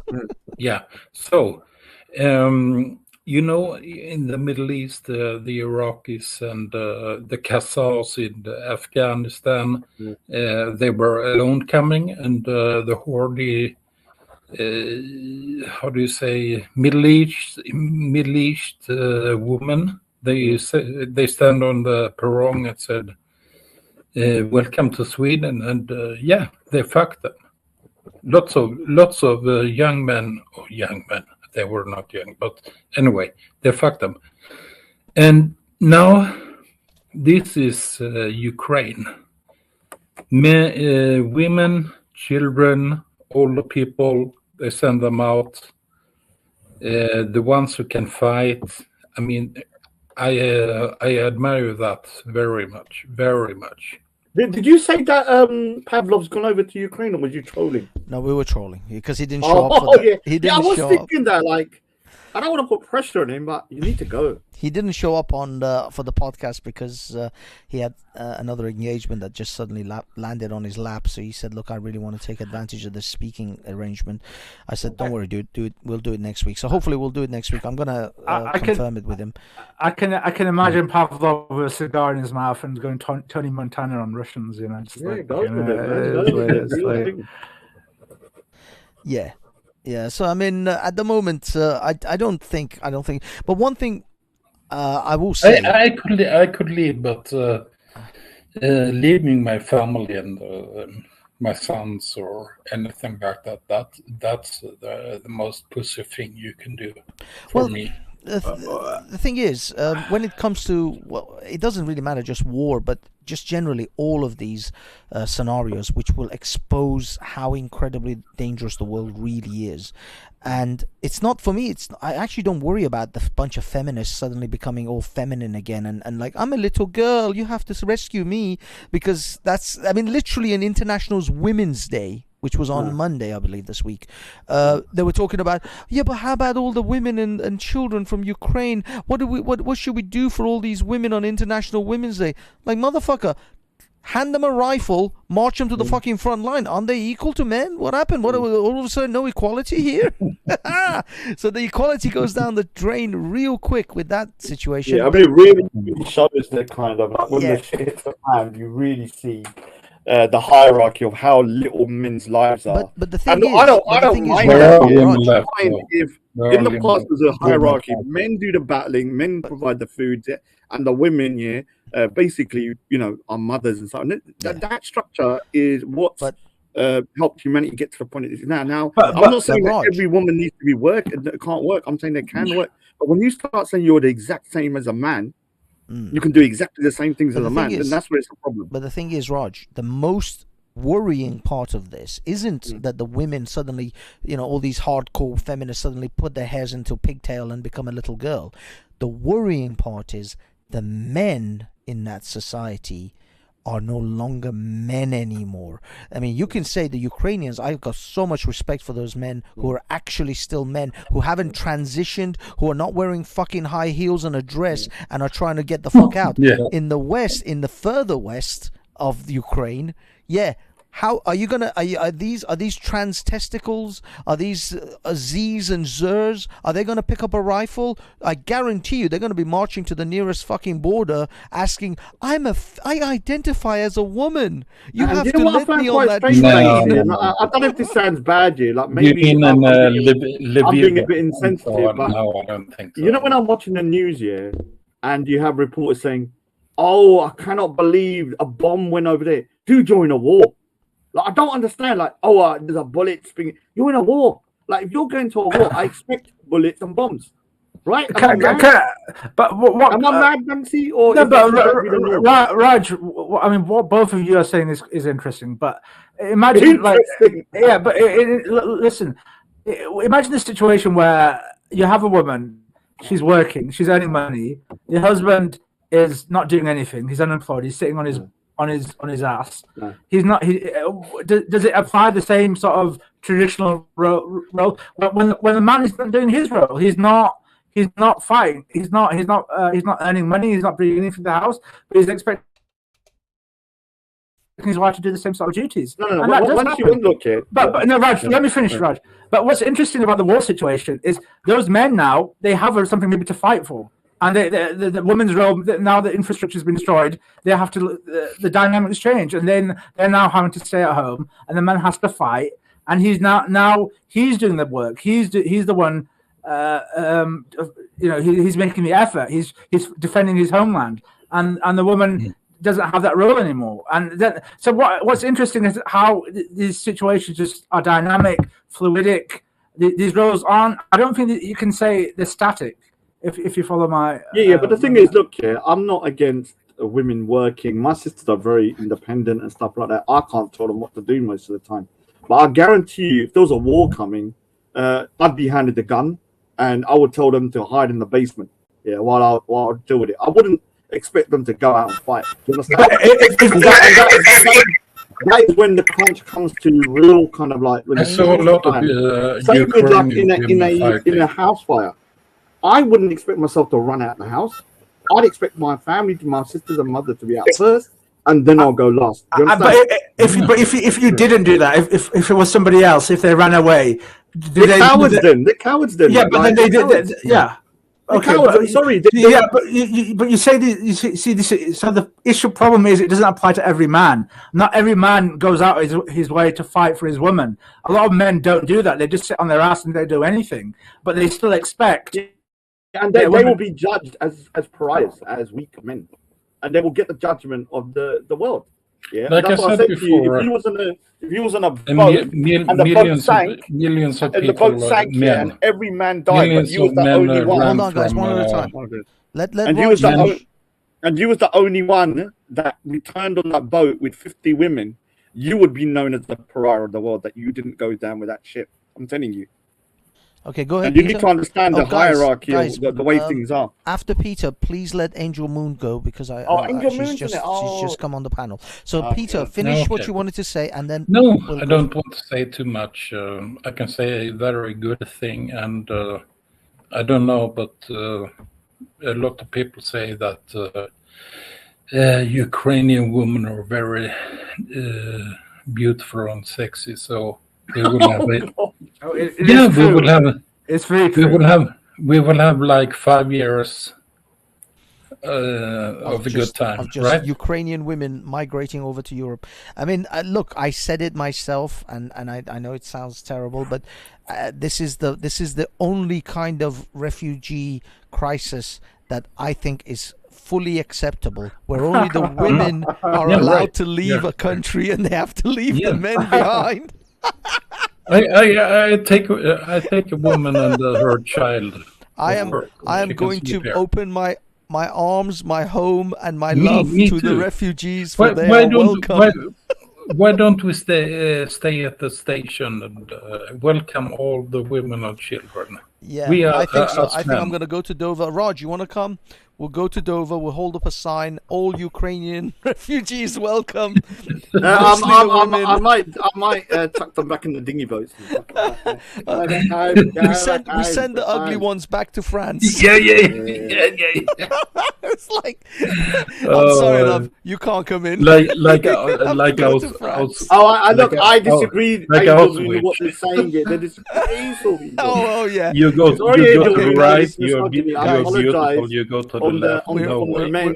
We're obviously joking. Angel Moon, the floor is yours, my dear. Sorry, I really apologize. Hi there. Hi, everybody. Hello. Hi. I was just thinking, since you're talking about women, it's only fair to have a woman on the panel, isn't it? Absolutely. I am more than happy. I actually asked another lady, Gloria, something that Gloria Miller, who was posting a lot of messages on in the text. I asked her if she would like to come on. I mean, I didn't get any response, but yeah, go ahead, Angel. But I'd like to say, like what you were talking about, like sort of the British culture or the Western culture is going downhill. But don't you think that, or don't you see that it's all by design? And also, I mean, you only have to look at the universities to see that it's by design. And it's obviously the last few years it's gone crazy, hasn't it? And we can't even believe what we're hearing ourselves every day. You know what I mean? And it's not just happening in the West. I think you're fooling yourselves if you think it's just happening in the West, because it's happening all over the world. They're trying to, like, you know, formulate, you know, the cultures, you know, because like Raj will say, oh, the culture is really strong. But when people do emigrate to different places, because I lived in Australia for a while, and there was, I can remember I had a friend that was from Greece, and her father emigrated with this, you know, the £10 passage in the 60s, I think it was. And, you know, they lived the same life that they did in Greece. If they went back to Greece, it would be totally, you know, they wouldn't, it'd be just like what you're complaining about, that the West is gone crazy, but they're still living in their old values of Greece. And you can say that to lots of sort of different ethnic backgrounds. Same with Asians. I explained that, you know, when I go out, I'm very British, but when I walk into the home, it's like I speak the Punjabi at home, what I'm eating, what I'm watching and stuff like that. So it's like two different worlds almost. So what I mean is, well, I mean, the world, Raj, is, I mean, I'm 62 now. The world is totally different to what, you know, like sort of 70s, 80s was my era. Do you know what I mean? It's like going out dancing and stuff. The world is completely different. I've got two sons, and like, you know, the way that they sort of have to interact, you know, to find a girl is totally different now. And this is all by design, isn't it? It's all by design. You know, what's been pumped into people's consciousness in universities and things. Yeah, I mean, they're trying to, I mean, the universities are But when you say, Angel, that it's totally different the way... Oh, sorry, Raj. But Angel, when you're saying that there's totally different ways of boys meeting girls than it was in your time, and actually in my time as well, are you saying that it's harder for them to meet someone? Oh, much harder. And not only that, I'd like to even go there with the feminism situation as well, because like what's called now the fifth wave feminism. Yeah, that's one. You know, that's nothing like, you know, what was in the mindset of me growing up, you know, of the feminism. Do you know what I mean? It was just like, it wasn't even equal pay or anything. Like, it was a totally different situation. I've never been a hardcore feminist. I don't believe, you know, I'm ashamed of what's going on at the moment with feminism. I mean, they've even got rid of, you know, the woman that wrote The Female Eunuch. She was like, what's her name? I mean, I've heard that Germaine Gray, that's it. She was the one who wrote The Female Eunuch. Germaine Gray, she was quite a famous feminist. And she's hated by the feminazis. But she you know, feminism's, because I think it's true the way they're calling it, like, you know, the fifth wave feminism. There's different waves of it. They're all, you know, it's crazy at the moment. Everything's crazy at the moment. Sorry, Banksy, but so is MGTOW. It's crazy. You know, is he a MGTOW? Is he? And it's like, it's obviously manipulating minds to separate the sexes as well, isn't it? Yeah, I mean, the thing is, what I've kind of, because like when I went Speaker's Corner, they're like, oh, Raj, you're an incel, you're a MGTOW. I didn't know what this stuff was. And I started looking into it. And the problem with I find it, they got some good points. But the problem with them is they blame women for all their problems. And this is where I think it gets stupid, because like you need to take as a man responsibility for your actions. Like, I'm not married with kids because I decided when my parents were trying to get me married that I was stubborn. I said, I don't want to do it. If I wanted to, I would have been married like my brother. Yeah. So I think you would have been a good father. The mistakes I've made in my life, you know, are my mistakes. And the problem I've seen a lot of these kind of guys that on these thingy. I'm not talking about banks. I'm talking about other ones. It's like women. It's all their fault. It's all their fault. But you have to take responsibility as well. This is the problem. I can see where it comes from, Banks. It's to do with the law as well. But then the law is manipulating it. This is what I'm trying to say is that a lot of the MGTOW philosophy. Now, don't get me wrong. There are some young men or even men who've just recently gone through a bad divorce who are incredibly angry, and so they become very misogynistic. They start blaming women for everything, and there is a bunch of blokes in that MGTOW scene that are, you know, there's quite a few that are like that just seem to think that women are the problem, whilst most, especially the early sort of wave of MGTOWs, it was a coping strategy to the laws, especially divorce laws in the world, in the Western countries. Because I mean, I used to watch, what's his name? The Scottish guy.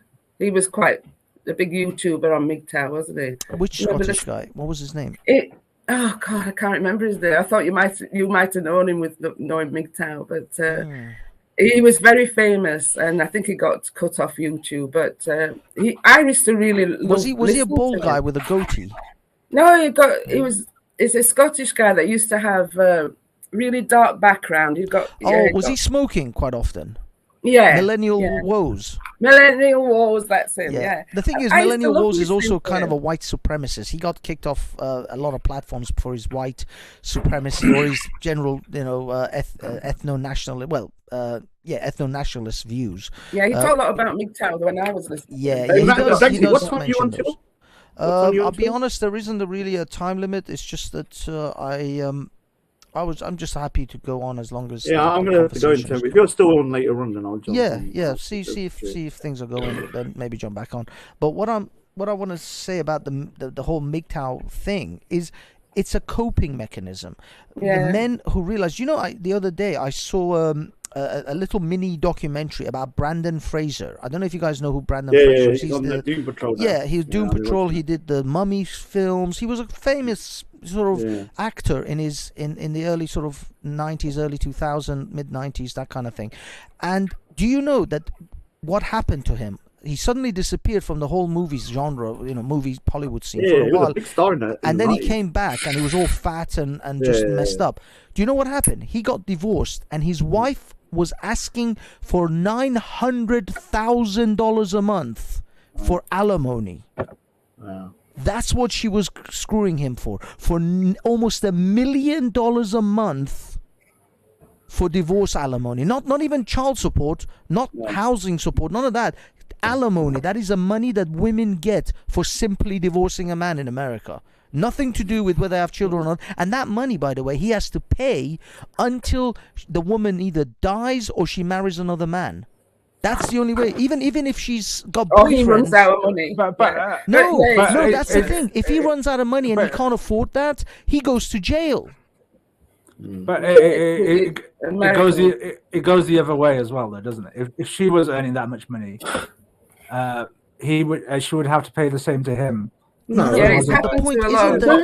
point isn't that she would have to pay the same to him. The point is that these kind of divorce laws are killing, and 99% of the time is men who pay. There are a couple of recent cases where rich women, Hollywood women, are now paying, like Halle Berry. She's paying alimony to her husband, and she's bitching and moaning about that, like you wouldn't believe. Well, that's why they how get much she's complaining now, isn't it? They'll get a prenup. Are you saying that men are angry because when it comes to married men, the MGTOW movement came about.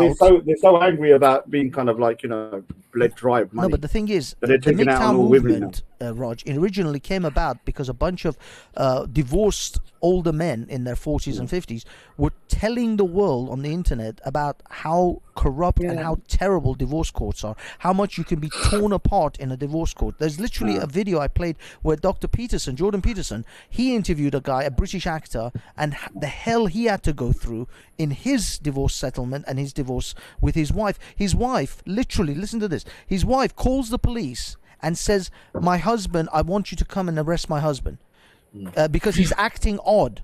And then the police says, "Look, we can't come and arrest someone unless he's threatening to harm himself or harm the children. We just can't arrest someone for acting odd." By the way, this is in Britain. This isn't in America. Then 40 seconds later, she calls the police again and says, "My husband says I'm fed up with this and I'm going to kill the children." And because of that lie, that man was arrested. 3 police cars showed up to his house, and he went through a nightmare to try to get to see his kids because of that lie. I mean, the true thing is that the law courts did favour women too much. Especially with childcare and seeing the child and that sort of thing. No, I agree, but I also think that that's to actually divide us as well. But women look. But the thing is, though, I don't agree with them putting kind of big restrictions on men seeing their kids. Okay, the woman is more maternal and caring when it comes to children. It's the men that look after children are outliers. Not all women, but mostly women are. That's the truth. But No, that is mostly the assumption. Is like not being able to see the kids. But the thing is, that is mostly the assumption that people make, that the father is not going to be as maternal as the mother. Now, maybe historically, I raised 3 teenage sons since they were 10 months old, and they are 19 and 16 now. Oh, so 16. Yeah, so maternal shit is that's can I ask you something quite personal? Like, don't take offense, but if you was to ask your sons, who would you prefer to have been raised by, your mother? I don't know what happened to the mother, or your father, or both. Like, they'll probably say they want both, wouldn't they? They would want a structured family. Would they not? No. You don't believe that? They wouldn't want both the father and mother as a structure.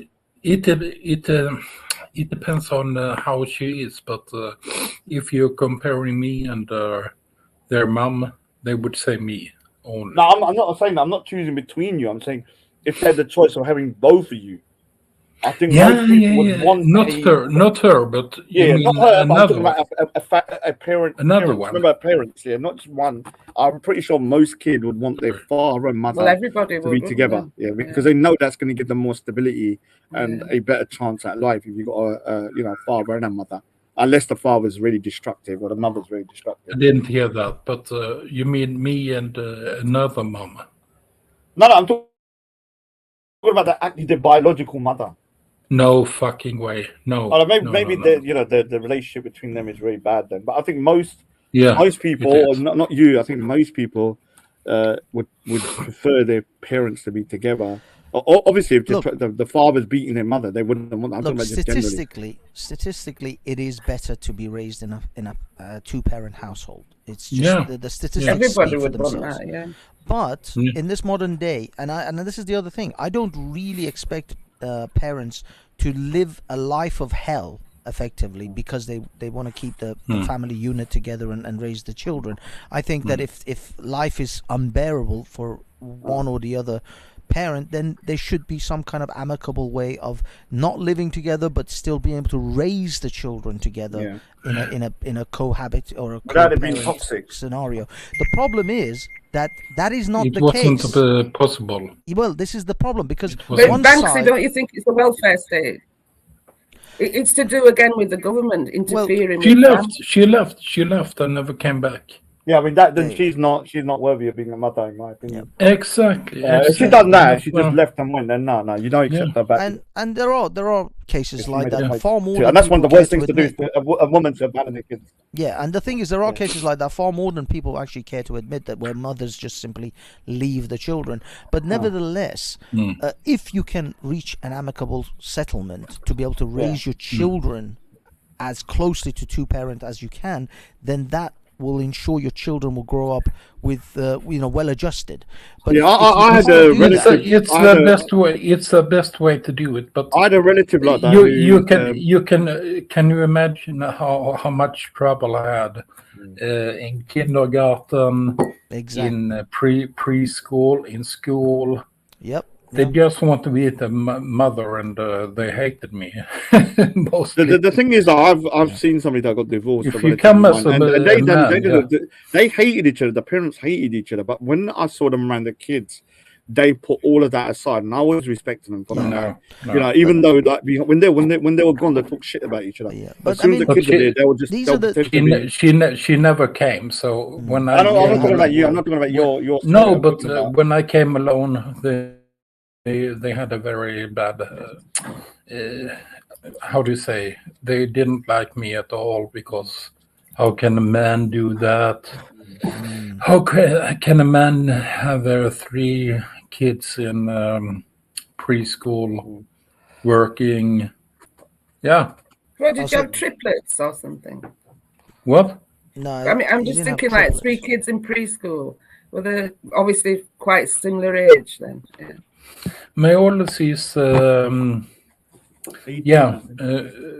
16, there is 2 years and 8 months between them. So there's a couple of years between them. So they would have been. And it's not easy to bring up kids on your own. I'm sure. It's not easy. That's why I hate. Yeah.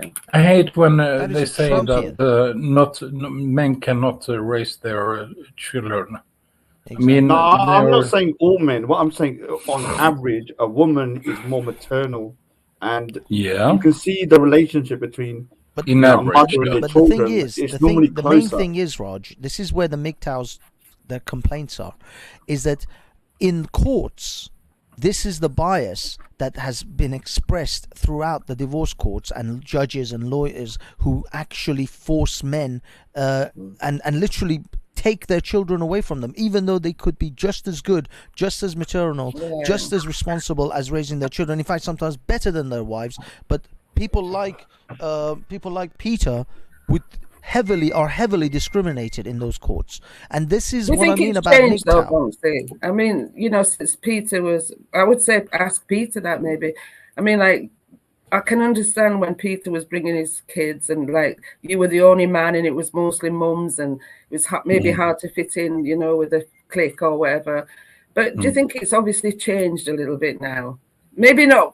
I suppose with you living in Malmo, because you're in a Not here because as I said, no. But as I said before, Sweden is supposed to be the most equal country in the world, and you can see the sexism.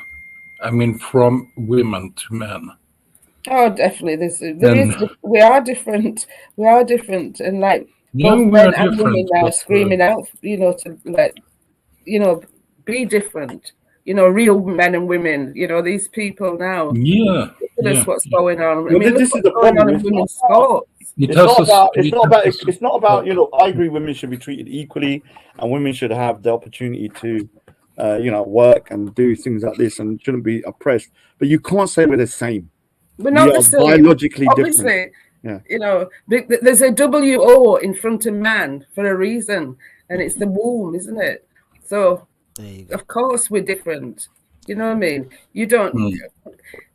I mean, transsexuals, there can never be, ever, a woman. Well, there is a transsexual woman. Well, this is the problem. They're not a woman. So you have to put those two other words in front of it. Because they will never have periods. They will never have, like, you know, give birth. They're not the same. And this is why I appreciated Sophia Lewis, because she was very open that, look, yes, I'm not biologically a female. Yes, she is. And you know, my friend is as well, yeah. And if you just have to accept that, like, I'm not telling you not to, you know, identify as a woman, but you can't say you're biologically born a woman. But that's exactly the argument. This is why I defended Sophia, because I wasn't defending whether Sophia was a real woman or not, because that's not even what a fight that she wants to fight. Exactly. I was defending her right to simply be respected and have her name called as her name, rather than some asshole calling her Simon and making out that she's a man and calling her transformer and all of that shit. Yeah. That's derogatory. That is as bad as being racist towards someone. I mean, that's why I then was like people saying, "I Raj, you're pro LGBT, you're an LGBTQ Sikh." I'm like, no, I'm not pro LGBT. I'm very conservative in my views, but I don't agree with people abusing people for being transgender or gay. Like, just leave them alone. Right. She was also so sure, as I remember. But the thing is, what we are talking, we are talking about 16-year-old girls and men, and they think they are going to change their sex, and 4 years later they commit suicide because. Exactly. It's worse than that. There's videos. I'll send them to thing of 2-year-olds saying to them, "Oh, I feel like a girl," and they transfer. They basically make them into a girl. It's ridiculous. Like, it's madness. Like, it's crazy. It's so insane. Like, you know. And I've had this conversation, and someone said, "Oh, you don't know what kids are thinking." We was all kids at one point. We know how we thought and how illogical our brains were when we was younger. It's not only that, your brain has literally not developed cognitive, the critical thinking, exactly, logical thinking. Those portions of your brain hasn't even been created yet, hasn't developed yet.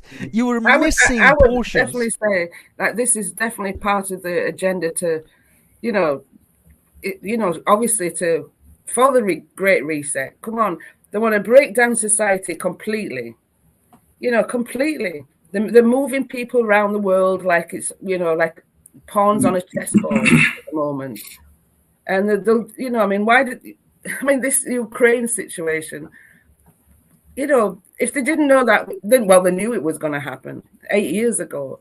You know what I mean? But this is all part of the plan. You've got to admit it. I don't know why you can't see it. I'm not saying there's some orchestrated plan where people are sitting in a room orchestrating this, but it is happening. It is happening. Like you can see how people are trying to kind of like erode the sanctity of what a family structure is as being like of the past. It's not something that you should trade. It's like a husband and a wife with children. We know is the way. Is the most effective way to bring up a kid. That's just fact. Yeah, as long as both parents are. Come on, that's how it was in the West. Yeah. And it's just all this infiltration going on. God, what did that? No, I'm on about. No, sorry, I'm on about cultures. I'm on about. I wasn't laughing at yours. Banksy just put something on the screen, and I'm on about from the government. And from university, what they're teaching. And come on, like what they're teaching, they're not even teaching them the basics anymore. Yeah. Everything's about bloody, which is, I don't agree with all this green stuff. I always, I never understand who is benefiting on these things. When people say there are people in the background, they say, "Oh, it's Jews," and no. I mean, if you have to watch the World Economic Forum, and how do people that are elected be allowed to go to somewhere like Davos and have secret meetings that we elected them? We should know everything they're talking about, everything. So you believe some elitist group, not a particular ethnic or religious group. I can name them. It's the World Economic Forum. But, I have no issue with people saying, okay, I believe that there's a group of elite people with a lot of money controlling things. Yeah, it's the only time I have issues when it starts to get like, okay, it's that group, one group. I think it could be just a group of very, very kind of powerful, influential people that have got. I personally think certain leaders are being blackmailed into whatever. They've got them in compromising positions, and Klaus Schwab actually says, and you can see it on video. I mean, you only have to go. They don't hide anything. It's just because, most people don't know about it because they don't tell you on the mainstream news. Yeah, but sorry, Banks, I need to shoot, man. Take care, my friend. Have a good day. Have a good evening. Yeah, goodbye. Bye, what do they want, and why do they do this? I don't know. I mean, they have to have some. It's a pinky in the brain situation, isn't it? What we're going to do tonight. We're going to take over the world. I mean, this has been obviously a wet dream for these sort of people for a long time, hasn't it? Well, I mean, this is the thing about the whole Russian situation, this Ukraine thing. I've been thinking about what if this is all part of the World Economic Forum plan?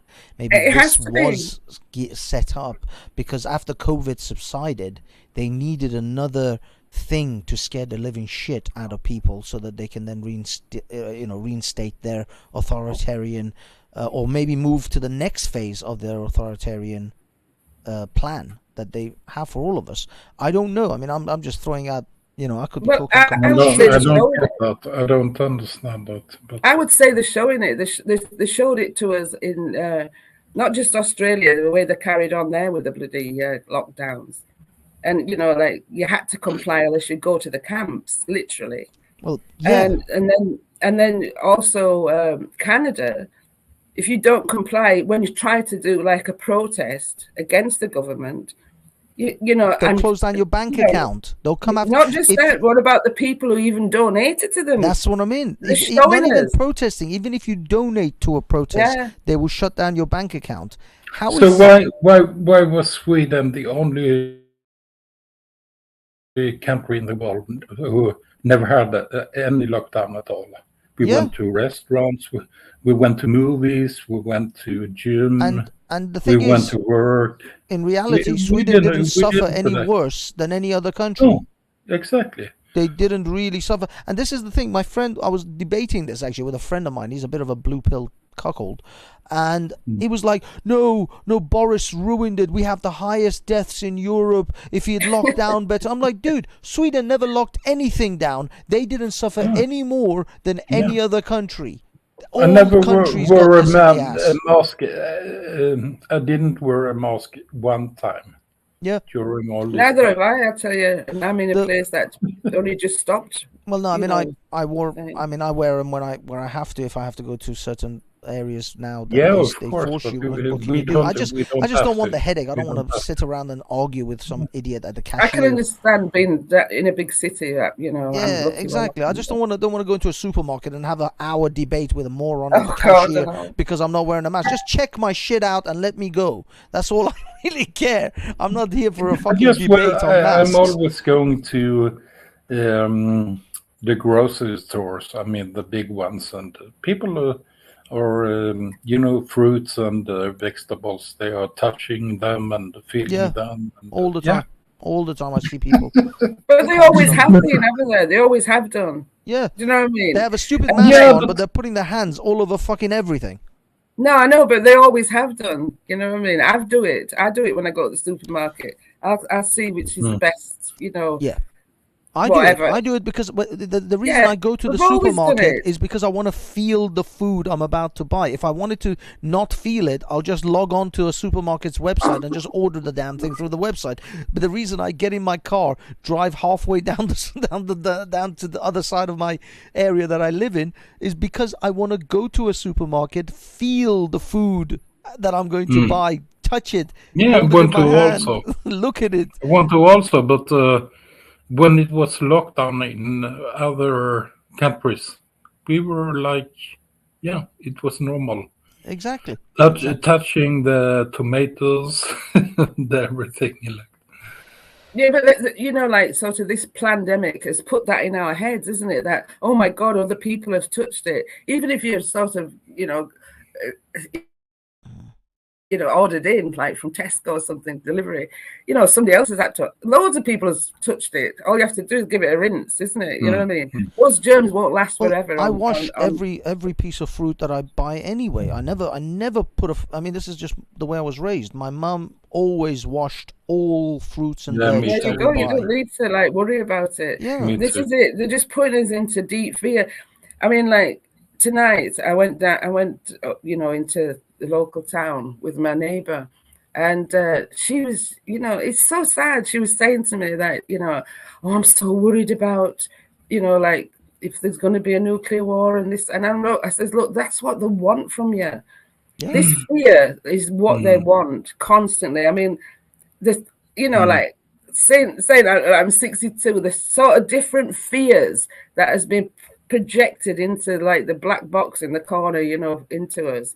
But we three are old enough to remember the Cold War. Yeah, the Cold War. When I was young or small, I was very afraid of that. But now, I don't give a shit. Look what they did to the kids. If like Greta Thunberg saying they've got 12 years, the planet's gonna it's ridiculous. Well, yeah. And it's so sad that people believe it. Well, it's not just that. It's also the policies that all these countries put together to have a zero emission carbon. Pathetic. All that bollocks. What led to that was that they became overly, because these nations who quote unquote wanted to become zero carbon neutral, they stopped developing or cultivating their own energy resources. So Britain stopped fracking.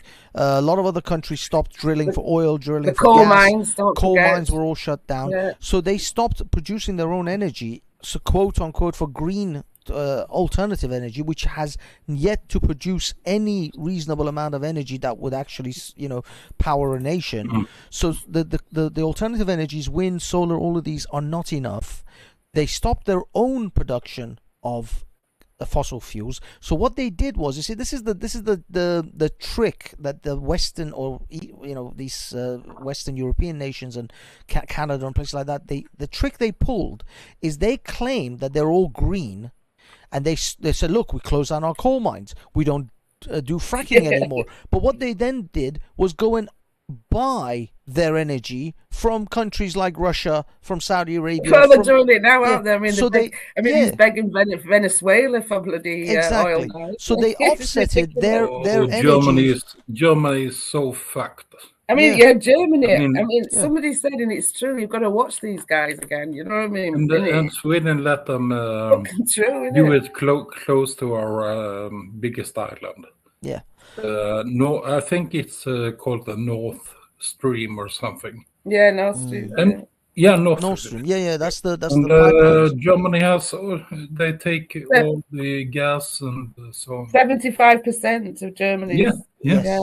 So now Germany is royally screwed, and they're gonna feel the repercussions of that, because right now they have some reserves. So this is very early in days of them feeling the pressure.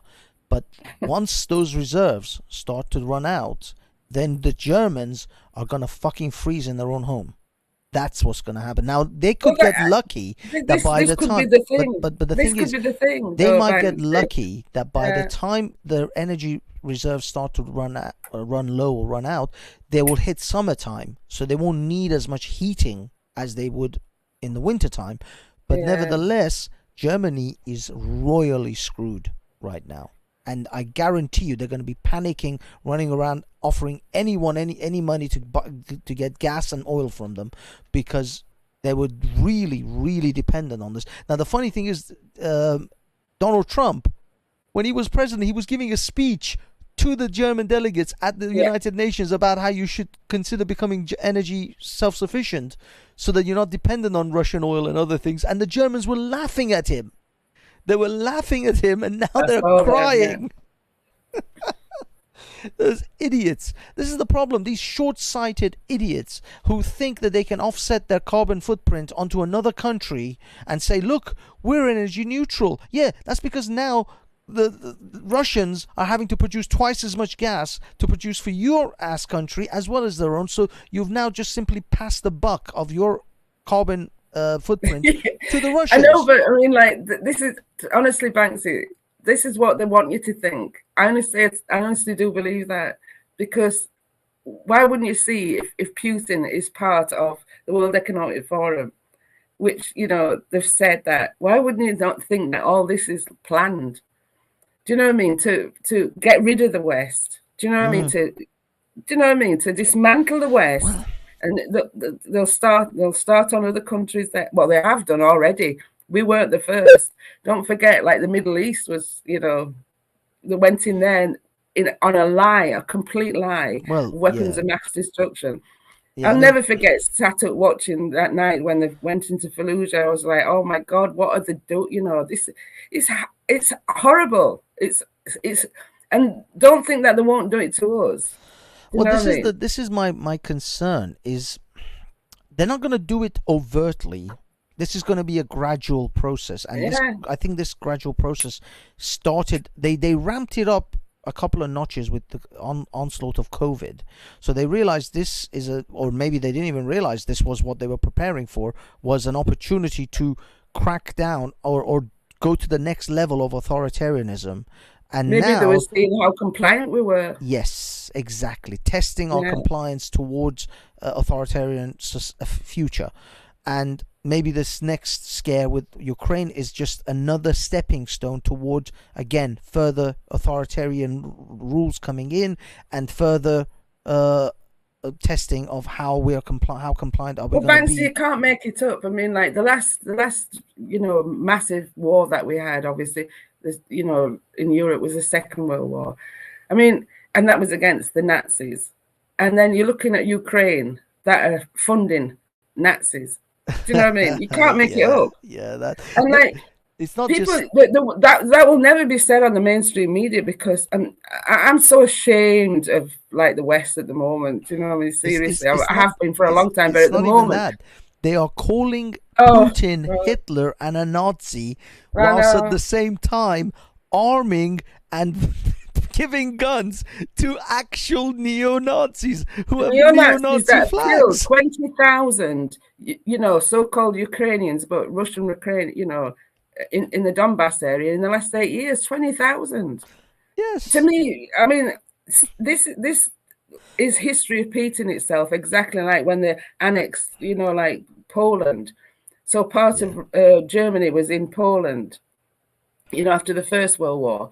And, the Polish were, the Germans in Poland were getting the same treatments as probably the Donbass area. Do you know what I mean? And that's why Hitler invaded Poland. It's, if you look at the history, it looks like exactly the same scenario. It's just history repeating itself, isn't it? Well, sadly it does look like it. I just think that there is a twist to it, because with modern technology, with modern information, they have to manipulate the situation differently. Back then, they could easily sell a lie to the public much more readily, especially through controlled newspapers and media. Media was very much under the control of the powers that be. Now, now the media. Well, one of the biggest things that's going to be to our detriment is, that they're even talking about it openly. About how the dollar is obviously the dollar is the world currency, isn't it? Normally. Oh yeah. That's going to shift.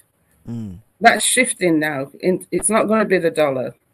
Do you know what I mean? Well, and a lot of people are now talking about cryptocurrency being potentially a more stable reserve than. Yes, or Rishi Sunak, he's wanting to feed into that as well. But also, people have got to understand, like, they can cut any of that off. Anything could cut that off. Even the solar flare could cut all that off, couldn't it? The internet, everything. Well, and the governments can cut it off. Sorry, I'm going in and out. We're totally have a good night. Have a good night. No, I mean my headphones. Oh, I see. Oh, okay. Yeah. I thought you said you're going. Yeah. Sorry, Angel. Well, the thing is, they want cryptocurrency, or they want digital money to come into play, because that can control people so much easier. And I imagine if the Canadian protesters only could spend digital money, and I mean, to most effects, we do only spend digital money. We spend credit cards. I was going to say we're already in the digital world, because you still it's have not real. Yeah, but you still have that possibility of drawing cash and having. Yeah, but I mean, it's pieces of paper, Banksy. I know, but what I mean is, if they want to cut you off, if I they want haven't to cut seen your cash funds for 10 years. Yeah, but what I'm saying is, if they in want my country, I know, but what I'm saying is, if they want to cut you off your money supply, for you to pay your rent, for you to do things, you can still have a way of going and getting some cash and actually be able to live your life. You can. I but understand eventually it'll be a situation where you will no longer have that option. I know, but even cash. Say if you drew all your cash out. What about when they were taking a barrel load of cash for a loaf of bread? Can I ask you something? Do you know what I mean? They've got us everywhere in the banking system.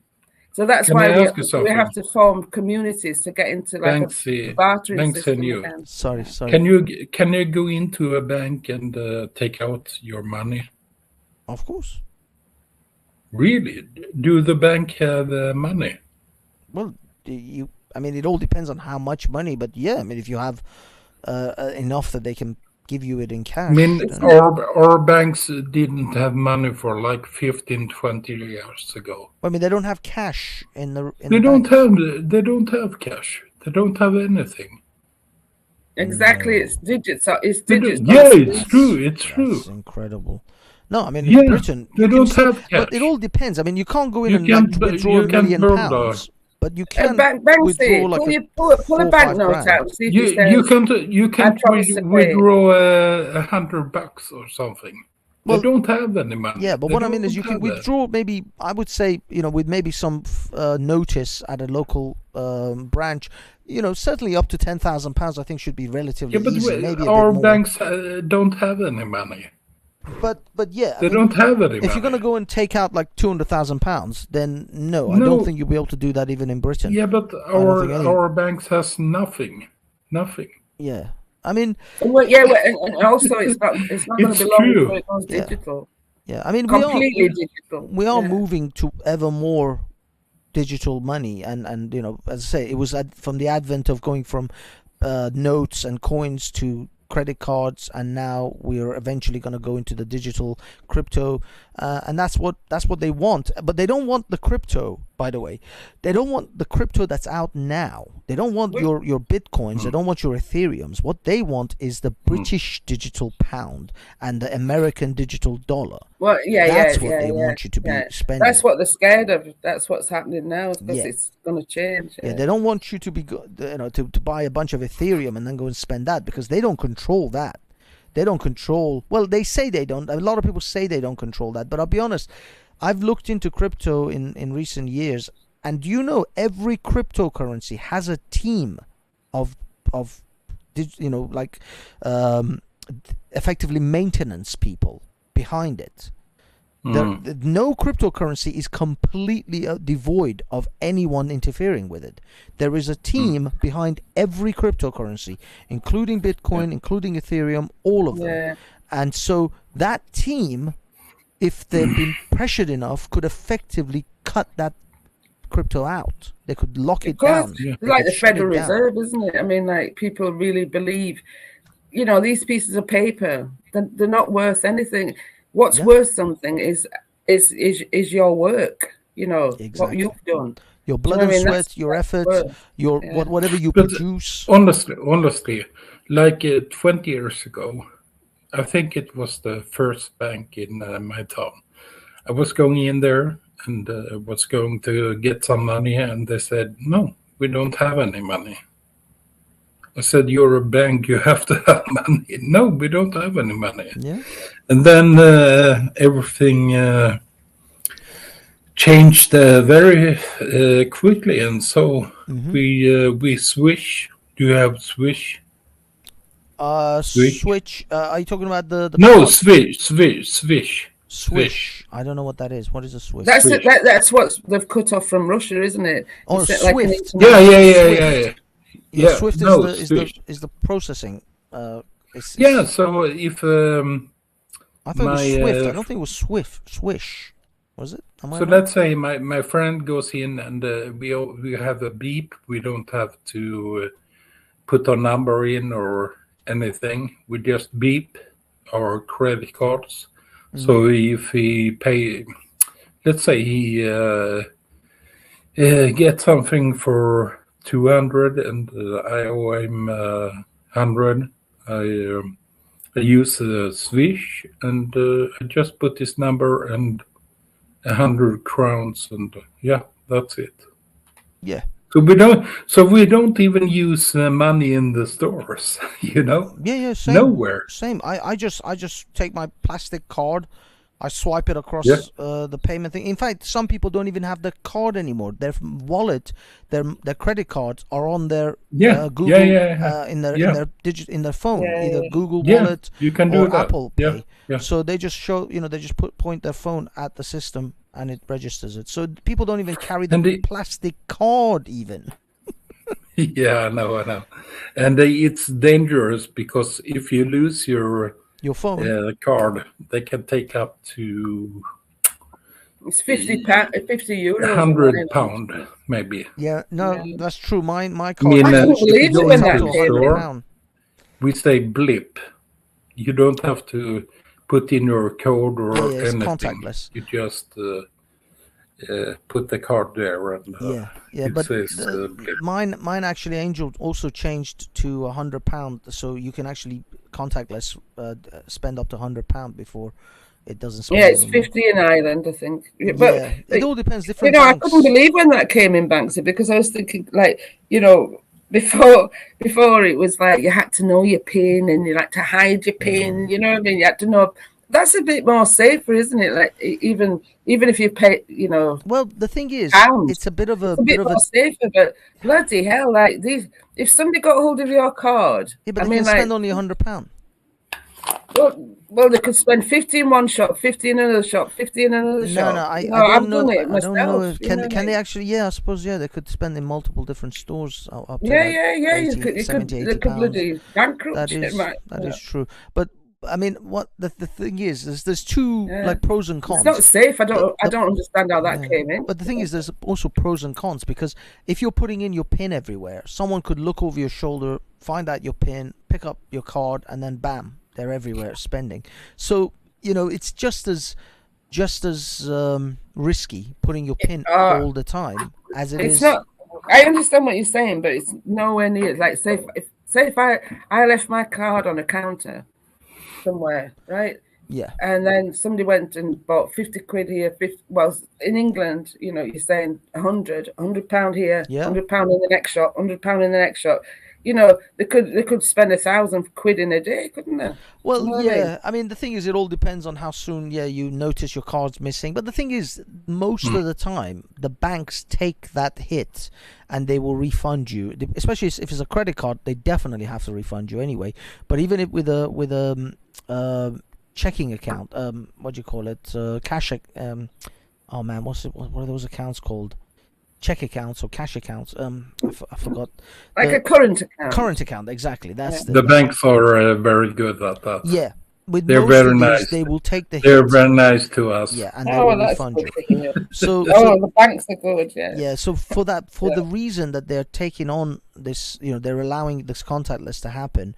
Most of the time, the banks themselves know that they have to take on the risk of maybe paying out £1,000 here, £1,000 there. But to be honest with you, to these banks, £1,000 here, £1,000 there is nothing. It's not even a drop in the ocean. It's nothing to them. They have it's nothing to them because it's only billions and trillions of pounds a day. Digits. Exactly. Transferring between different accounts and different things going on. The amount of transactions that a bank goes through in a day, especially banks the size of like Lloyd's of London or Barclays or TSB, they literally have trillions of dollars and pounds a day. I mean, as I said when I was there the first time at the bank, and they said they don't have any money. So I said, "What are you doing? I mean, a bank must have money. What are you doing behind the scene?" Yeah, that's because they don't have to keep anything in reserve. This is all about federal, fractional reserve lending has brought this about. But this has been like literally going on for hundreds of years. This isn't even new. The fractional reserve lending has been going on for hundreds of years, especially through the central banks. This is why they say they can create money out of nothing. What money is in this day and age is you. You are the money. Yeah. You and your promissory that you sign saying that if you take out loans or if you work for someone, that you get X amount for your blood and sweat and effort, then you will spend that money and you will pay the banks back through the fact that your country takes out loans. So your country takes out loans from a bank saying that my people, they are the money in my country. You don't have to have oil, they don't have to have gas, they don't have to have anything. They just have to have people. And it's an honest system in a way, isn't it? Yeah. Really, it's an honest system. But also, unfortunately for, sorry, I have to go now. But unfortunately take care, Peter. Have big up, Banksy. Big up you. Bye. Angel. Hello. Angel. Big up. Bye. Thank Bye, you. Peter. Thank you for talking to you. It's always good to have you, mate. It's always good to have you. Yeah, thank you. Bye. Take care. Have a good night. So sorry, Angel, you were saying? I'm just saying it's always been an honorary system, like for which was as similar as the barter system in a way, and the tally system. Remember, I mean, I couldn't even believe when I learned that the tally system actually existed in Britain for 300 years. There you go. Wow. You know what I mean? I didn't even know, obviously ignorant. I was like, because we've been saying it all our lives, and we'll just tally up. We'll tally up. Exactly. You know what I mean? And then when I realized, wow, that was just like two sticks put together, wasn't it? You know what I mean? Exactly. But that was because I forgot which king it was. It was Henry something. I don't know. It was Henry V or whoever. But it was one of the kings of Britain. He created the money sticks to stop the bankers from cheating people out of their money, because one half of that stick was kept by the person who deposited the money, and the other half was kept by the king, by the crown, not by money changers, not by bankers. It was held by the crown, and the crown had a receipt of your money so that no one else could cheat you out of your money. They did this, and they did similar things in Russia. The Tsars of Russia did similar things, and Caesars of Rome did some. The thing is, there's a documentary called The Money Masters. You should watch this. Oh, you've seen it. There you go.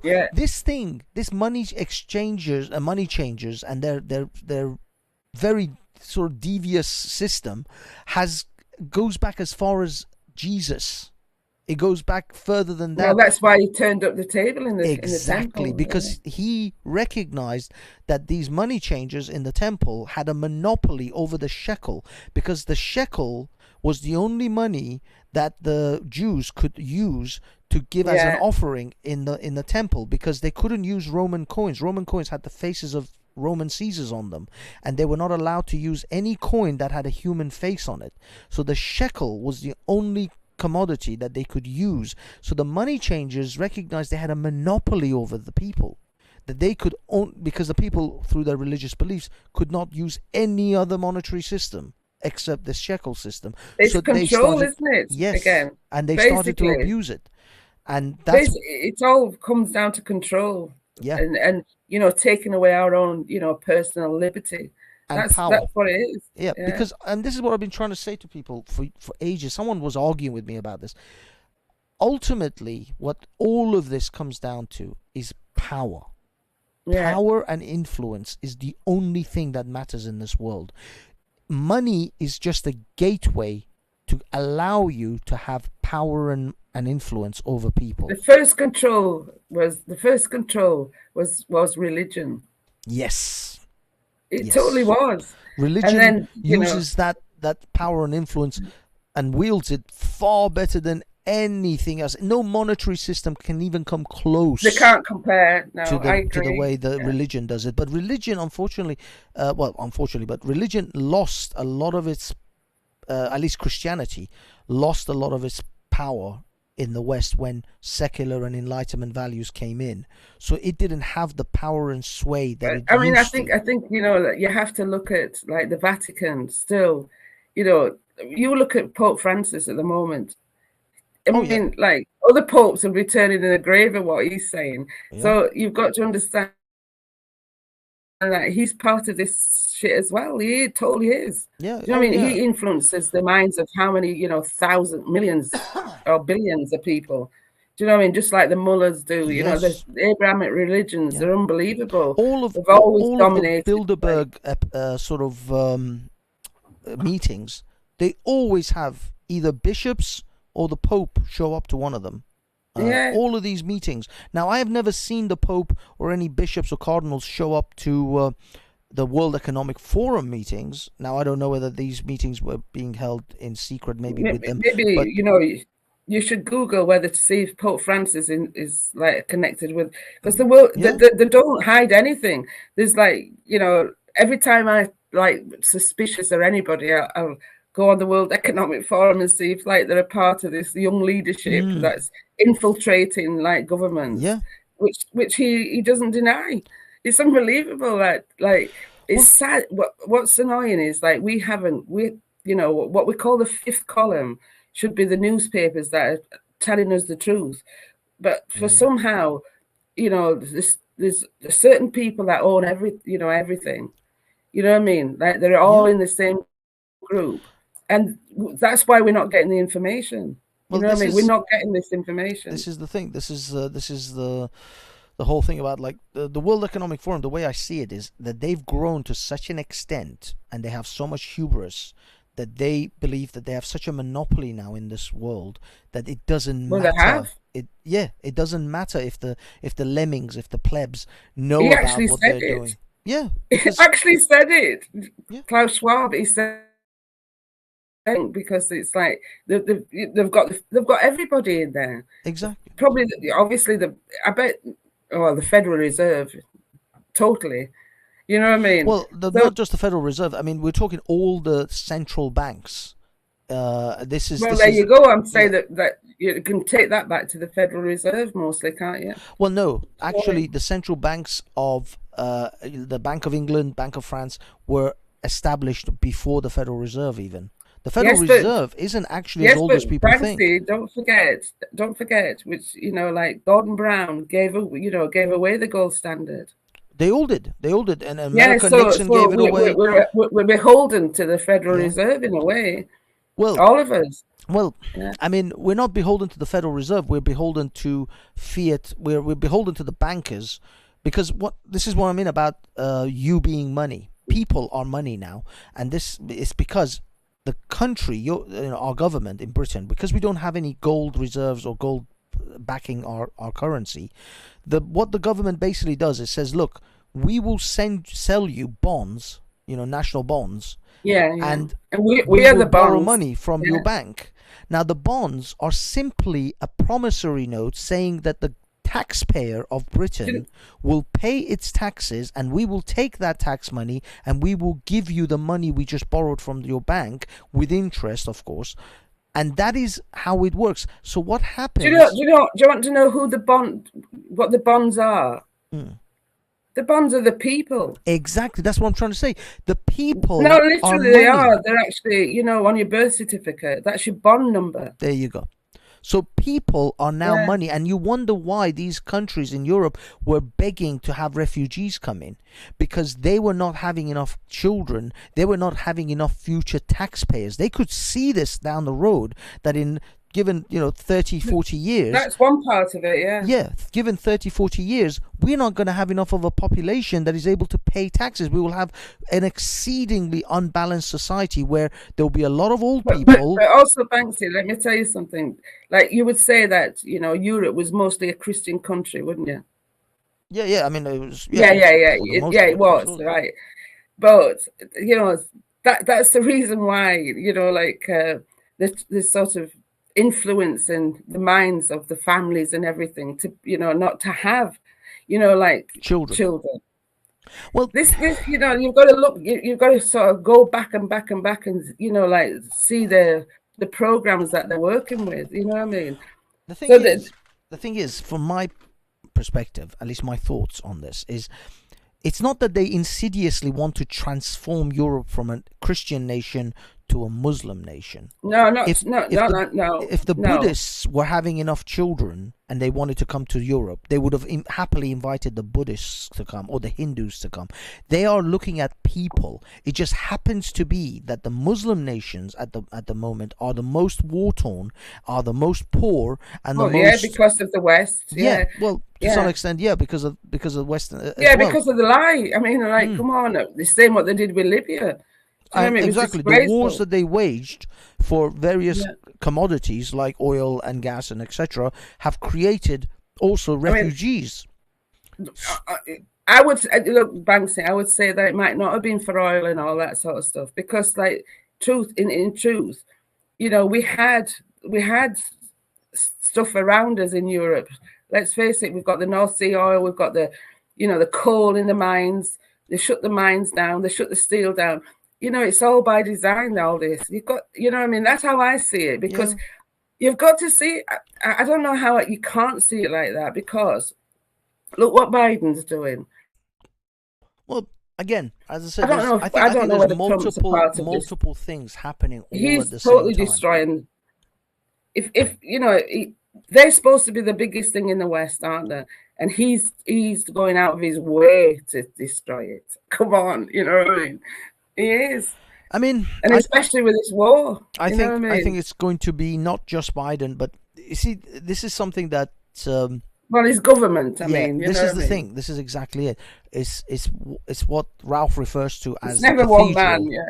It's an emerging system beyond a control of just single individuals. So no president, no prime minister, no king can really destroy the system, because the system exists beyond their ability to pause it or stop it.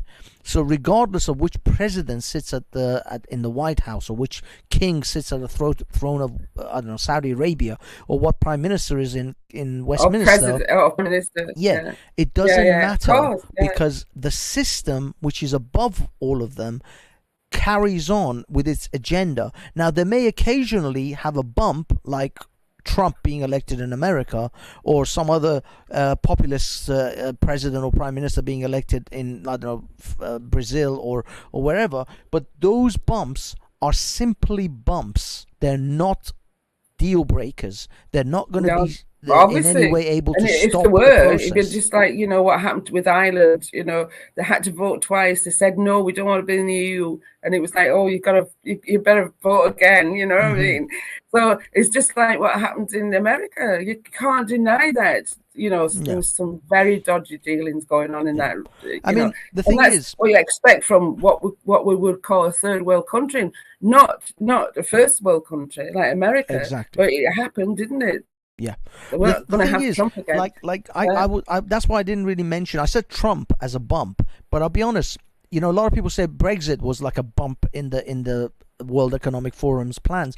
I don't see that, because the thing about Brexit is that Brexit took us out of the European Union, so we had less demands put up on us by the European Union, but the government of this country is still very much in the pockets of the World Economic Forum. So even if Britain is out of Europe, it's not going to affect the plans that the World Economic Forum has for Britain, because the government that is currently, and it doesn't matter if it's Labour or Conservative, will still follow the agenda of the World Economic Forum. So Brexit wasn't really that much of a bump. They've been put in place too. I mean, that's what he said, isn't it? Yeah. We've got young leaders. Yes. You know what I mean?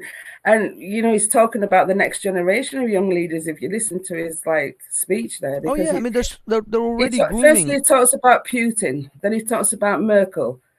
Angela Merkel's gone now, but then he talks about Trudeau. Yeah. Do you know what I mean? So it just shows you that it's like, this has been going for a lot longer than what we think. Do you know what I mean? Oh yeah. Infiltrating countries. He said it. But this is the frustrating thing. Now I don't know about your sentiments about this, but for me, the biggest frustrating thing is that I can see it happening and playing out in front of me, and I'm not blind to what is going on, but absolutely helpless to change it. Well, what can we do? I mean, like I've been on this sort of spectrum of this for probably 28 years or more. 20 more. You know what I mean? And it's like, I can remember, that's how I came over to Ireland, with this group called TNSR, which means Land of the Free.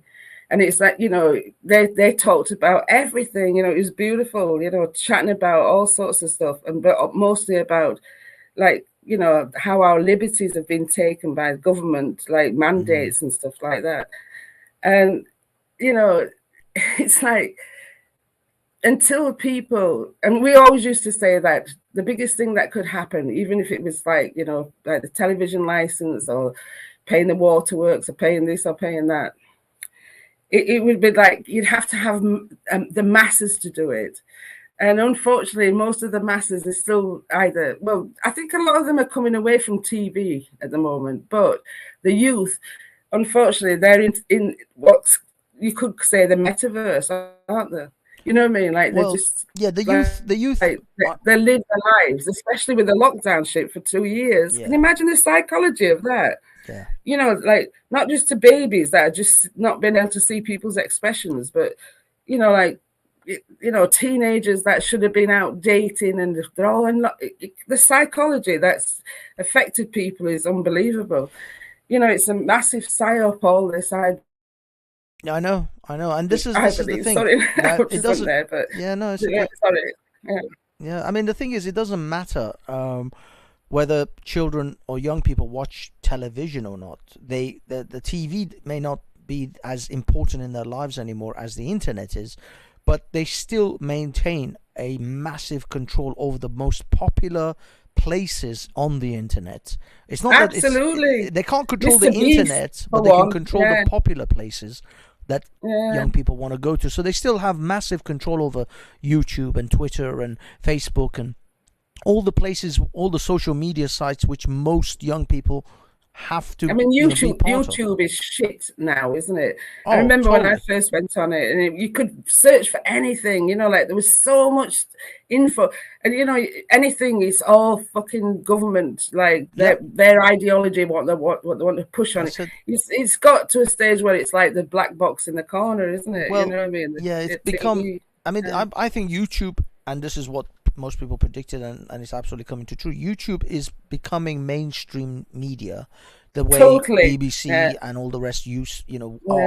So YouTube is unreliable. I don't even think Google is unreliable anymore. You can't Google search things. It hasn't been for a long time. Yeah, even Google has become unreliable as a search look what happened to even DuckDuckGo. We thought we could go there. I mean, have you seen the news about DuckDuckGo?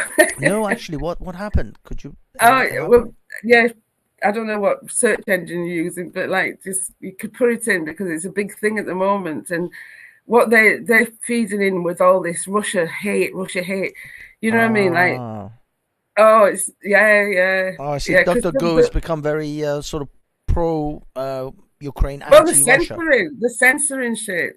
So, you know, I mean, you can't even go to DuckDuckGo now, you know what I mean? Because I know, because I've been using like sort of the internet since YouTube started, more or less. I can't remember what it was. It 2005 or I think in that era, but it became more sort of Western or European popular around 2007 onwards. But I think I think it emerged at about 2005. And sort of I started this thing called the Northeast Truth. And we used to, you know, we didn't have YouTube to do it on, but somebody, you know, was downloaded our interviews and stuff that we were doing, and they put it up on YouTube. And yesterday I thought I'll go and have a look because I wanted to share it onto the Speaker's Corner one, you know. And they've all gone. Do you know what I mean? And it's like everything, because we used to do like long interviews, you know what I mean, like with like people. Just interesting people, Michael Tessarian and you know, just loads of people about different things. But they've all gone. They've took them all off, the fuckers. Yeah, because it's a censorship place now. So unfortunately, you as I say, you got to. I mean, for me, YouTube, Facebook, Twitter, these are as they're like the BBC, ITV, exactly. They're the same as BBC, ITV, CNN. We need to get off them. And what I do is I'm still on it, but I just simply use it as a vehicle to try to get people to go to other social media outlets that I use, which is speakerscorner.online, Odyssey, what's it called? I've been going on Getter a lot, actually. There's quite Getter. I use Getter like Twitter now.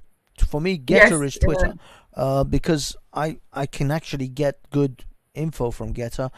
Getter's good, it's quite good. Twitter is just you know, again, watered down bollocks. But it's just the way it is now. We have to move on. Now, don't get me wrong. I don't think even these places like Odyssey or Getter are safe, because eventually, even though they're promoting free speech now, if they become popular enough, remember what they did to Parler? You see the way they destroyed Parler? I recently just uninstalled Parler app from my phone now because I just don't use it anymore, and I don't even know what the hell's going on with it because it wasn't working for a while. I mean, you know, and it's awful because like when, you know, like in your gut, when you hear that they're going to like do something like that, which they have done with RT as well. And, you know, I can remember like ages ago, there used to be a great thing on the TV called Edge TV as well. And, you know, when they stop you watching something, that's when you want to watch it. And it's like, do you remember when the Sex Pistols was like, you know, that song that came out, what was it? God Save the Queen or whatever. And, you know, they couldn't play it on the radio. It was like, that's why it went to number one. Do you know what I mean? Exactly. It's the same thing, isn't it? You know what I mean? It's like, why can't I watch it? You know what I mean? It's the Streisand effect. It's they call it the Streisand effect, where when that's it, you don't want something to be shown, in fact, it becomes viral and it goes crazy, and everybody gets to see it. And it's the same with Madonna's song. I don't know if you remember "Justify My Love" back in the 90s when MTV banned that song from MTV. That song was one of Madonna's most popular songs ever. Everybody wanted to see that video. You know, we were all scrambling. That could be another psyop, couldn't it? They could be banning it so that you watch it. Well, that's what I mean. You just don't know. You don't know this war with Putin. Is Putin just simply doing the bidding of the World Economic Forum? Is this just simply another phase after COVID, that this is the next phase of fear factor, which we're going to play on the populace and see what tolerance we can I'm push? sure that you've watched a lot of the things, you know, the history of what's going on at the moment and how it's got to this stage, you know what I mean? I'm sure you have. But, I mean, like, I was trying to say to my neighbour, you know, I don't support either of them. Do you know what I mean? Because obviously Ukraine is a very corrupt country. Well, and you know, like you've got the Biden and Hunter Biden situation going on, and then now we're hearing about the biolabs that the US are funding. And, do you know what I mean? And they were it's denying like, it literally up until you can like understand days why ago. Putin's going fucking crazy. You're this is the other thing that the Americans have been denying. They still deny it now, that there is no American-funded biological labs in Ukraine. Well, she admits it. Well, at first they said there's no biolabs. Yeah. And then now they're saying it's not funded by America, but they still might have them. It's like, what the fuck? This is like you're looking in my eyes. You look me in the eye and tell me it's pissed raining. me off though, as Trump would call him, little Marco. He fucking fed her that answer, didn't he? I know. Oh God! I mean, like at this stage, the thing was stupid. At this stage, they're just pissing on our heads and look us in the eye and go, "Oh, it's raining. I think it's raining. Yeah. Let's open an umbrella." It's like, no, you are literally pissing on my head. I can see it. You're pissing on my head. How is it? You still think I'm going to believe it's raining? I mean, you are just bold-faced lying in my, just without. Yeah, God, Banksy. I've just had a thought there. You remember when Posey Parker had that black and white billboard, Oh yeah. Women, female. Wouldn't it be great to fund a billboard saying you're pissing on my head and saying it's raining? Exactly. Because everybody would know what it meant, wouldn't it? Just have a side text Ukrainian biolab, and there's a guy pissing on someone's head and going, "It's raining, don't worry." Yeah. It's like, what? I'm sure there must be memes about that by now. There must be somebody who's done a meme. I could just see. Can you imagine? At one time, I can't remember how old I was, but there was this thing. It was amazing. Fucking marketing, because everywhere you went, put Jim is coming. It was like, who the fuck's Jim? You know what I mean? But seriously, on the motorways and everywhere they put signs up, Jim is coming, and it was like, it was like, Alice, who the fuck is Jim? And anyway, it ended up being Jesus in me. He was like, oh my God. Honestly, seriously, I remember that. But what I'm trying to say is because obviously it was intriguing. What the fuck? Who's Jim? But that's how they get you, man. That's how they get you, I guess. They try to. Oh yeah, that's what I'm saying. Entice your interest with things. If we funded billboards everywhere with black and white, It's you're pissing on me and saying it's raining. I swear. I'm gonna. Everybody would know what that meant. See what how much a billboard is for a week. And what about Banksy? Like, you know, my neighbor, I haven't watched. I've been watching comedy all day because I'm just thinking I'm just shit. You know what I mean? So I've been just watching like comedy stuff all day. And but my neighbor told me that was it India that bombed Pakistan, and he said, "Oops, I'm sorry." Is that true? I don't know, actually. You mean India bombed Pakistan, and then they said, "Oops, I'm sorry, they missed," or they got... No, well, basically, it was a mistake. You know what I mean? It was a mistake. We didn't mean to do it. Oh, no, Google it. I gotta see that one. Yeah. Yeah, Google it, because like put what's not banks? Put India. Pakistan. Oh, sorry, India bombs Pakistan mistake or something like that, because. When I came home, when she said that, I came home and I was like, bloody hell, is this real? But and it's an actual thing. They actually did it. And oh my just God. Today. It happened today. Oh, it happened today. Yes. Holy shit. Go in the... India confirms it accidentally fired missiles into Pakistan. Put that up, Banksy. Oh my... I mean, when I saw it's like a Monty fucking Python sketch, you know what I mean? The world of what's that going is on. Insane. Let me put that in there. And hold on. Let me see what we got on the... I'm sorry, but when I heard it, I know I'm going to be like, oh, Angela, I was thinking of, you know, like, it ain't half hot, Mum. You know, that guy, like, was like, I'm so sorry. Okay, can you... I mean, like, my God, you know what I mean? Like, oops, we bombed you. There you go. This is it. This is the article. Yeah. India confirms it accidentally fired missiles into Pakistan. That is insane. That is utterly insane. I mean, read on. Please tell me, you know, hope to the universe. The Indian Army's BrahMos missile launcher is displayed during the Army Day parade in New Delhi, January 15th. Oh no, this is an old picture. This is like an old picture of one of their missile launchers. Islamabad, India on Friday confirmed an accidental firing of a missile into Rival, Pakistan, calling it deeply regrettable. Holy shit! It's like Monty Python, but hopefully nobody was hurt, because I haven't seen the article. That is insane. The confirmation comes more than a day after Pakistani military said an Indian unarmed supersonic missile had struck its territory Wednesday evening, damaging civilian property but causing no casualties. Okay, so thank goodness nobody actually got hurt. Pakistani officials demand an explanation from New Delhi for the irresponsible act that could have endangered regional security. Yeah, it could have started a fucking war. That's what I'm saying. I mean, like, what's going on is crazy. An official Indian statement explained Friday that in the course of the routine maintenance, a technical malfunction led to the accidental firing of a missile. Oops! It's like they're wiping the shit down or something, and then somebody just bumps into a button that launches the fire. What have they done?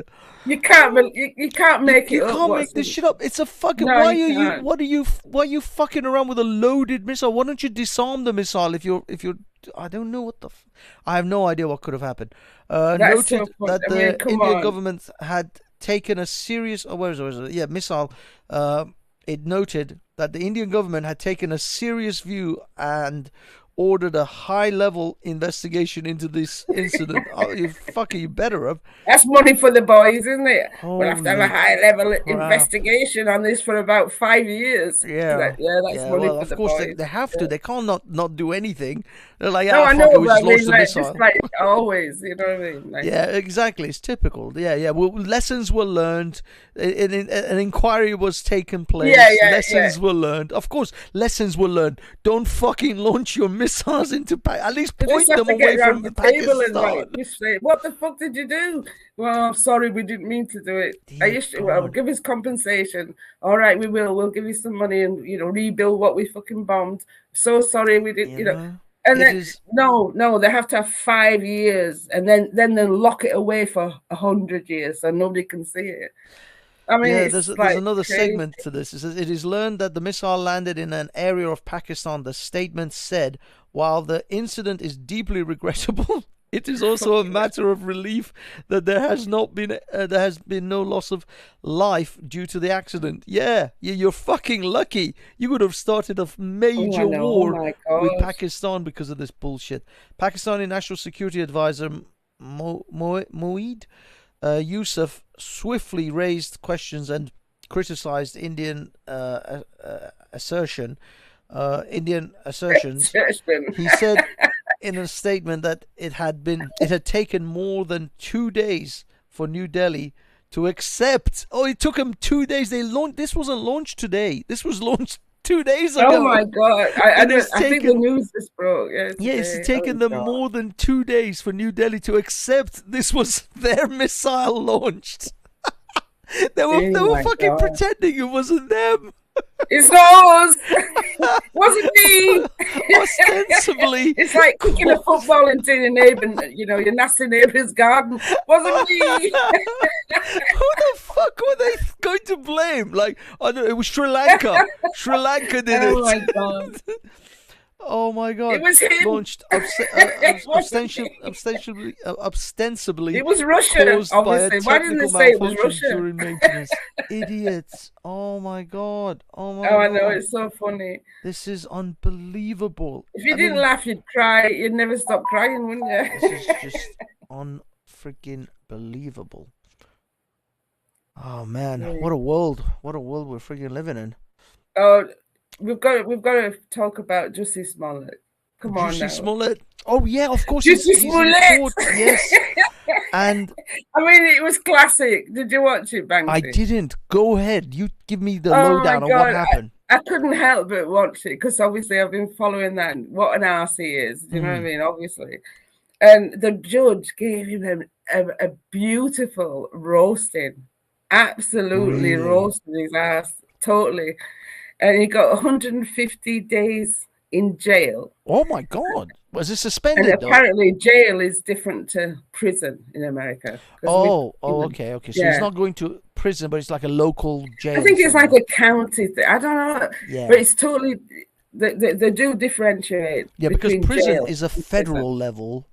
Jail is like local level, somewhere, like a local prison, local jail. So he's got 150 days in there and 30 months probation when he comes out. Wow. And they didn't even give him like a suspended sentence. He actually has to go and spend the 150 days in jail. You should pull it up because there's loads on it. And the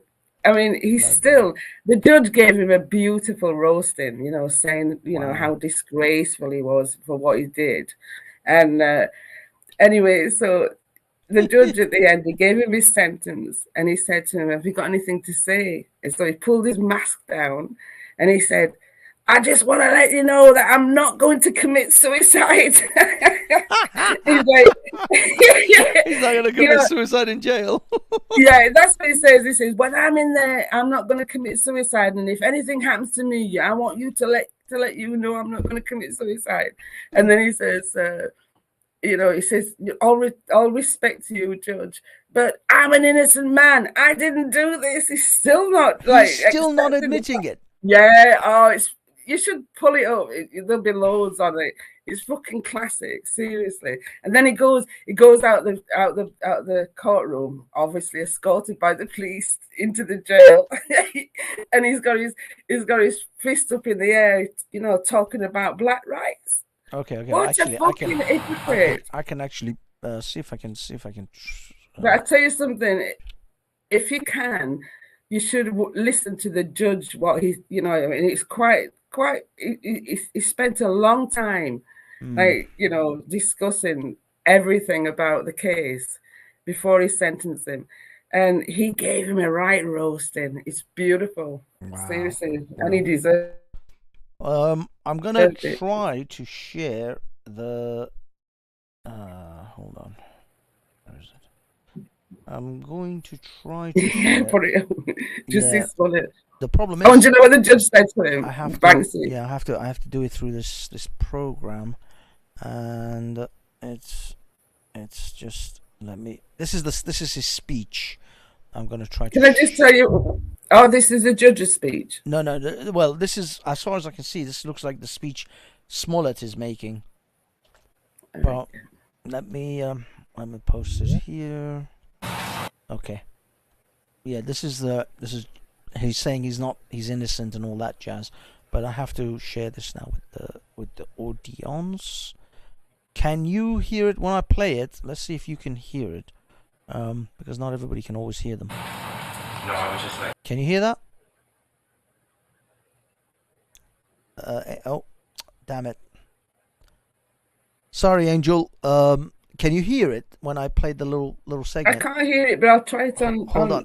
Let me play. Can you hear this? Facebook. Then, the chat might be able to hear it. Oh no, can you actually hear it when I? Hold on. Listen to this. Hold on. No, I would just like to say to Your Honor that I'm. Did you hear that? Hello? Oh. It keeps muting me every time I play the video. Did you hear that when I played it earlier on? Let me play this again. No, I would just like to say to Your Honor that I'm. Okay, can you hear that? Angel, you're muted again. I'm sorry. This video, every time we play the video, it mutes you. Okay, I'm just gonna play it, Angel. Don't worry. I think you can hear it anyway. But I'm just gonna play it for the audience and everyone else. Yeah, that looks good enough to play.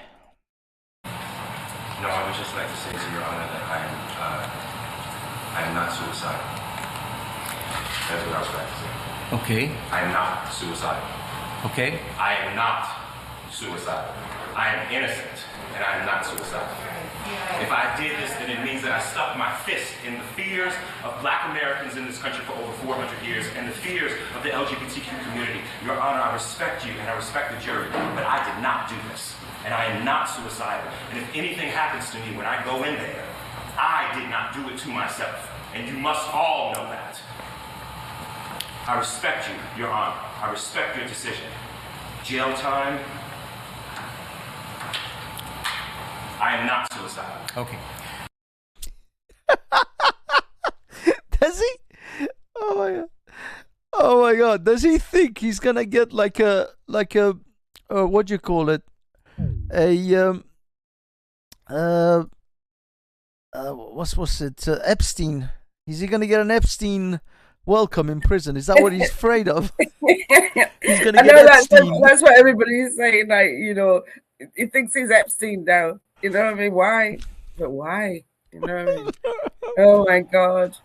Oh my goodness! And he's still like, no. Oh, I tell you something. The judge, he was brilliant. You have to watch. One of the things that he said to him, quite cutting, you know what I mean, but also true. He said, like, your name now has come synonymous with people that pulling off pranks, and hate, false hate crimes. And he says, that should be like a punishment enough for you. Oh, it's brilliant. The judge's speech is brilliant.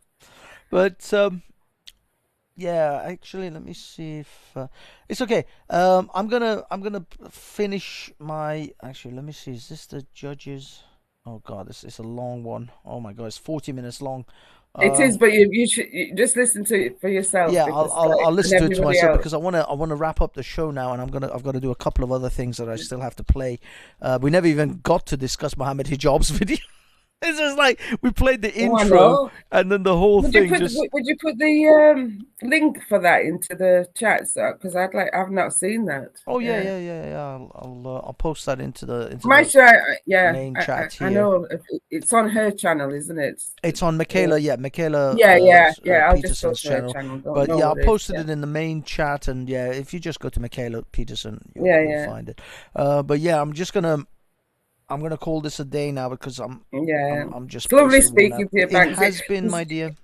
It's so nice to be able to, like just, when you're not talking to anybody and then just knowing what's going on in the world and like trying to find people that understand what you're saying. You know what I mean? Because it's that's one thing, that's happening to people, especially after COVID and lockdowns and all that. Like a lot of people it's very sad. You know what I mean? And it's probably changed the mindset, but. They need to hang on to the fact that that's what we are. We're social creatures, and we will look after ourselves if get back to like communities and stuff. Absolutely. They destroyed all that as well. But anyway, Banksy, thanks for letting me talk. Thank you, my love. Thank you. It's been awesome. Have a wonderful evening. I'm going to jump off this. You too, love. And yeah, we'll do it again soon. And if you're about, jump on Wednesday's stream with me and Manny. And maybe we can have a chat with you then as well. Oh, lovely! See how it goes. Have a wonderful night. Have a great weekend. Take care. God bless to all. Take care. May your gods go with you and all that. Have a wonderful night, Angel. Good night. Okay, we are almost wrapping this up, boys and girls. Now we never did get to finish this off, but that's okay. It is what it is. What I do want to play is I want to play this, which is 16 minutes, but because I want to get to Wheel of Cunt before I finish. So actually, I'll tell you what. I will finish off with David Starkey and his comments on this whole business of I will finish off with David Starkey. What the fudge?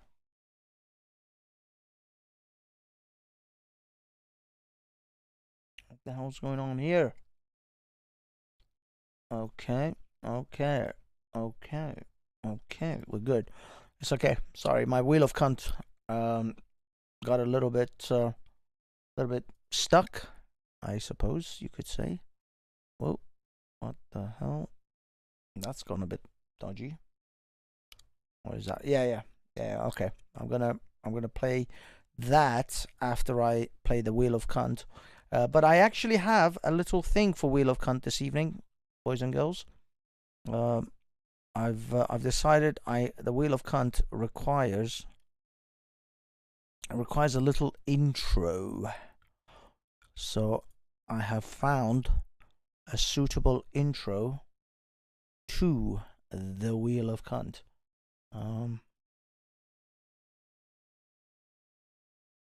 Let me see. Before we spin, we are going to introduce the Wheel of Cunt. You are a cunt, cunt, cunt, cunt, a big fat stinking cunt. Said and true, but me tell you, you're motherfucking cunt. You are a cunt, cunt, cunt, cunt, a motherfucking cunt. Everybody knows from your head to toes, you're a big fat stinking cunt. I try to be real nice, say it twice, be real nice, even though it is hard to keep up this facade. And now I see, dearie me, what an asshole this would be. I'm out of luck, don't give a fuck, cause you're the cunt, not me. Why don't you go? All right, that's right. It's the Wheel of Cunt time, boys and girls. Maybe I should play this a bit earlier in the night, I don't know, but I'm playing it now, so that's what's happening. Mohammed Hijab was supposed to be the guest in honor in this evening's Moon. This evening's Moon. I just saw Angel Moon pop up. Was supposed to be the guest of honor in this evening's Wheel of sort of drunken roast or drunken trolling, but unfortunately we never really got to talk about him much. So either way, he still gets the Wheel of Cunt spin. So here we go. Let us spin away.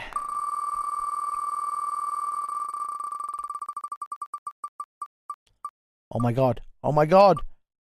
No, he got cunt. Definitely got cunt.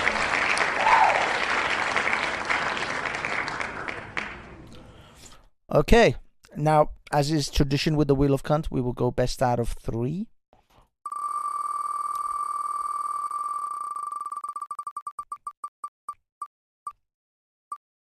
Oh my god. Oh, it was so close. Oh, that was so close. was so close. So, final spin of the wheel of cunt. Here we go.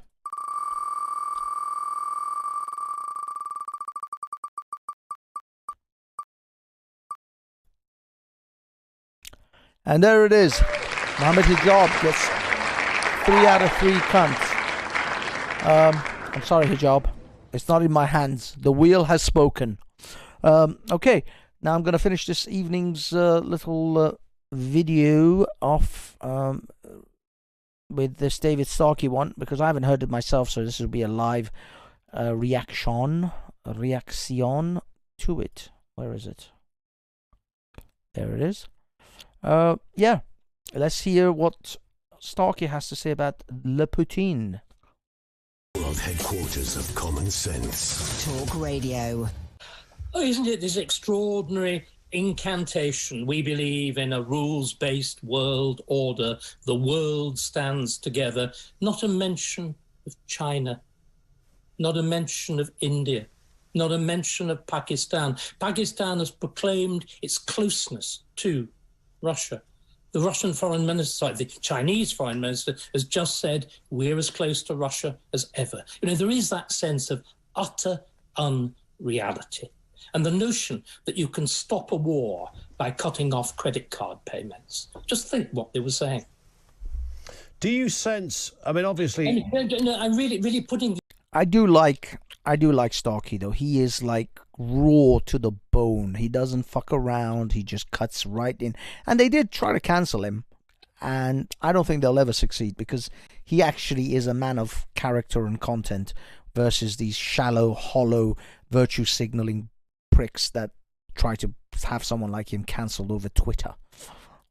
It is to you, Ian. I mean, so it is just this world of unreality. I agree. We are in a sort of Alice in Wonderland, upside-down existence at the moment. Yeah. And it is shocking that no journalist questioned it. You know? And the questions were all at this level of, dare I say it, childishness. Yeah. You're dealing with this infinite tragedy about which, we should be truthful. We can do nothing fast because Russia has got nuclear weapons and it is prepared to use them. The first thing we've got to do is to understand that and to recognize that as an absolute truth. There's another terrible problem. All of this business, oligarchs live in nice houses in London, isn't it time we seized them? I thought we believed in the rule of law. Unless you're called, Keith Starmer or Jeremy Corbyn and somebody on the left, they believe regularly in seizing things. I thought the difference between us and Putin was that we followed the law, that we followed procedure, that we might dislike somebody, but unless we can actually prove something, again, we believe in freedom of speech, we say, but we've done everything we can to cut off Russian television. You see what I mean? I don't think we're big. You see what I mean? This man is just fucking solid. He's always stood on his principles, no matter who came at him, who didn't come at him. He stood on his fucking principles. And this is what I mean about people who stand on their principles, no matter what. But unfortunately, I will say this, Mr. Starkey, that you'll never even ever hear this message, but the quote from the guy who wrote The Children of Doom: I will ask for freedom when I am weaker than you, because that is according to your principles. When I am stronger than you, I will take away your freedoms, because that is according to my principles. And that is the danger in this world that we live in. When we do stand on our righteous principles, which are righteous, your principles of freedom of speech, your principles of following the rule of law is absolutely correct. But those opponents of yours, will never give you that quarter. They will never offer you the generosity that you're offering them. That's the problem. That once these Twitter lefty fucking communists, if they ever get into power, or if the Muslim Islamists ever get into power, they will never afford you the principled stances that you're giving them. And that is the I don't know, what do you call it? The dichotomy, the paradox of standing on your principles of freedom is that the very freedoms that you will allow your enemies to have, they will swiftly snatch it away from you the minute they have the position of power, the minute they have the whipping hand. And that is a paradox in which I don't know how we can contend with. How can we actually stand on the principles of freedom when those who we wish to give freedom to, in spite them hating us, them being incredibly censorious towards us, they themselves will use that freedom to take away the very freedom you stood on principle to give them. It's crazy, I know, but unfortunately that is the world in which we're in. But I still respect you for standing on principle no matter what. This guy reminds me of Rorschach from The Watchmen. Go Watchmen and watch that and see a man who stands on principle no matter what. In one sense, we're making gestures, and very often we're making gestures that actually sully the arguments we should be using. We've gained absolutely nothing by cutting off Russian media. Nobody is going to believe them. I don't think there's a serious movement in Britain that takes Russia seriously or is pro-Russian. But why not listen to them? You see the point that I'm trying to make? Absolutely. Do you think, David, in the absence of, and you just mentioned the nuclear options that Russia has, and they are, of course, serious and severe, those possibilities. The world's largest number of nuclear warheads. Indeed. And in the absence then of any other plan, because that is the ultimate possibility, is that what you think Western leaders are doing here? Are they kind of tinkering around the edges, looking to be seen to be doing something? They're doing everything they think they can without doing the only thing that will stop Russia, which is military intervention. You don't stop a war by trying to engineer a financial crisis. Again, all this talk about bringing Putin before the International War Crimes Tribunal, it's fiction. When Churchill said, right, let's begin an investigation in 1942, which indirectly leads to the Nuremberg trials. Do you know what he'd done? Well, he was in the middle of a war, and he'd said that war will have one settlement from the point of view of Britain, which is unilateral, unconditional surrender by Germany. In other words, it's words, words, words. And also what I fear is that Russia, and here we're not just talking about the Russian leader, we're talking about a large part of the Russian people. Russia has had always this persecution complex, this sense of fascination with the West and distance from the West. What we're doing now, of course, is exacerbating that sense of persecution complex that all are Guinness, without actually solving the position, without dealing with addressing the real issue. So in other words, we're making what is arguably the underlying cause of all this worse, without actually solving the immediate problem. The theory, of course, if Mr. Johnson was sitting here now, he would say, you've got this wrong, David Starkey. What we're doing here is it's a sort of slowly catchy monkey. We gradually cut off this, we cut off his circle of friends, we cut off his media, we begin to cut off parts of the energy system, we cut off any area where there is a financial transaction or a gain from anybody that's Russian, and bit by bit, we dismantle everything around Putin, and subsequently, at some point, his own people then say, we're not going to handle this anymore, and they turn round and eat their own leader. Well, that would be the case if there weren't a country called China.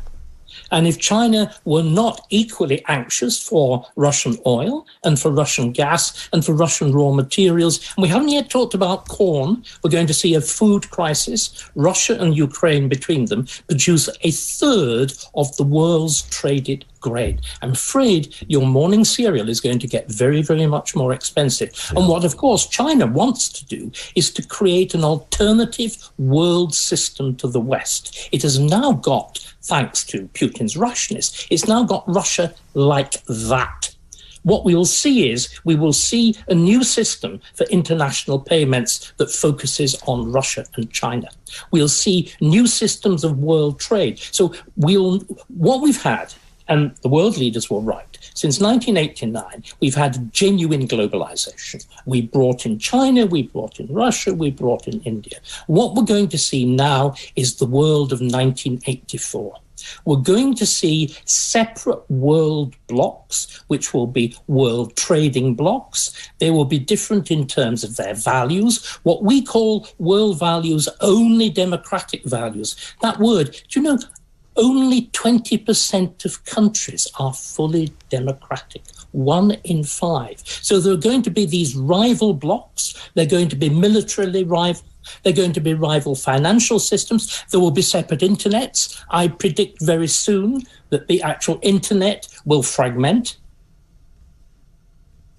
That would be that. I mean, that would be a huge game changer in itself, wouldn't it? Just that. So isn't that what's starting to happen with China? Yes. The more America begins to say we are not going to let China into telecoms, do you think China is going to sit back and not develop its own world system? Of course. Let's talk about Putin himself, David. I mean, what are his aims here? Is this a mere vainglorious effort on his part? Is this narcissism in its obvious form?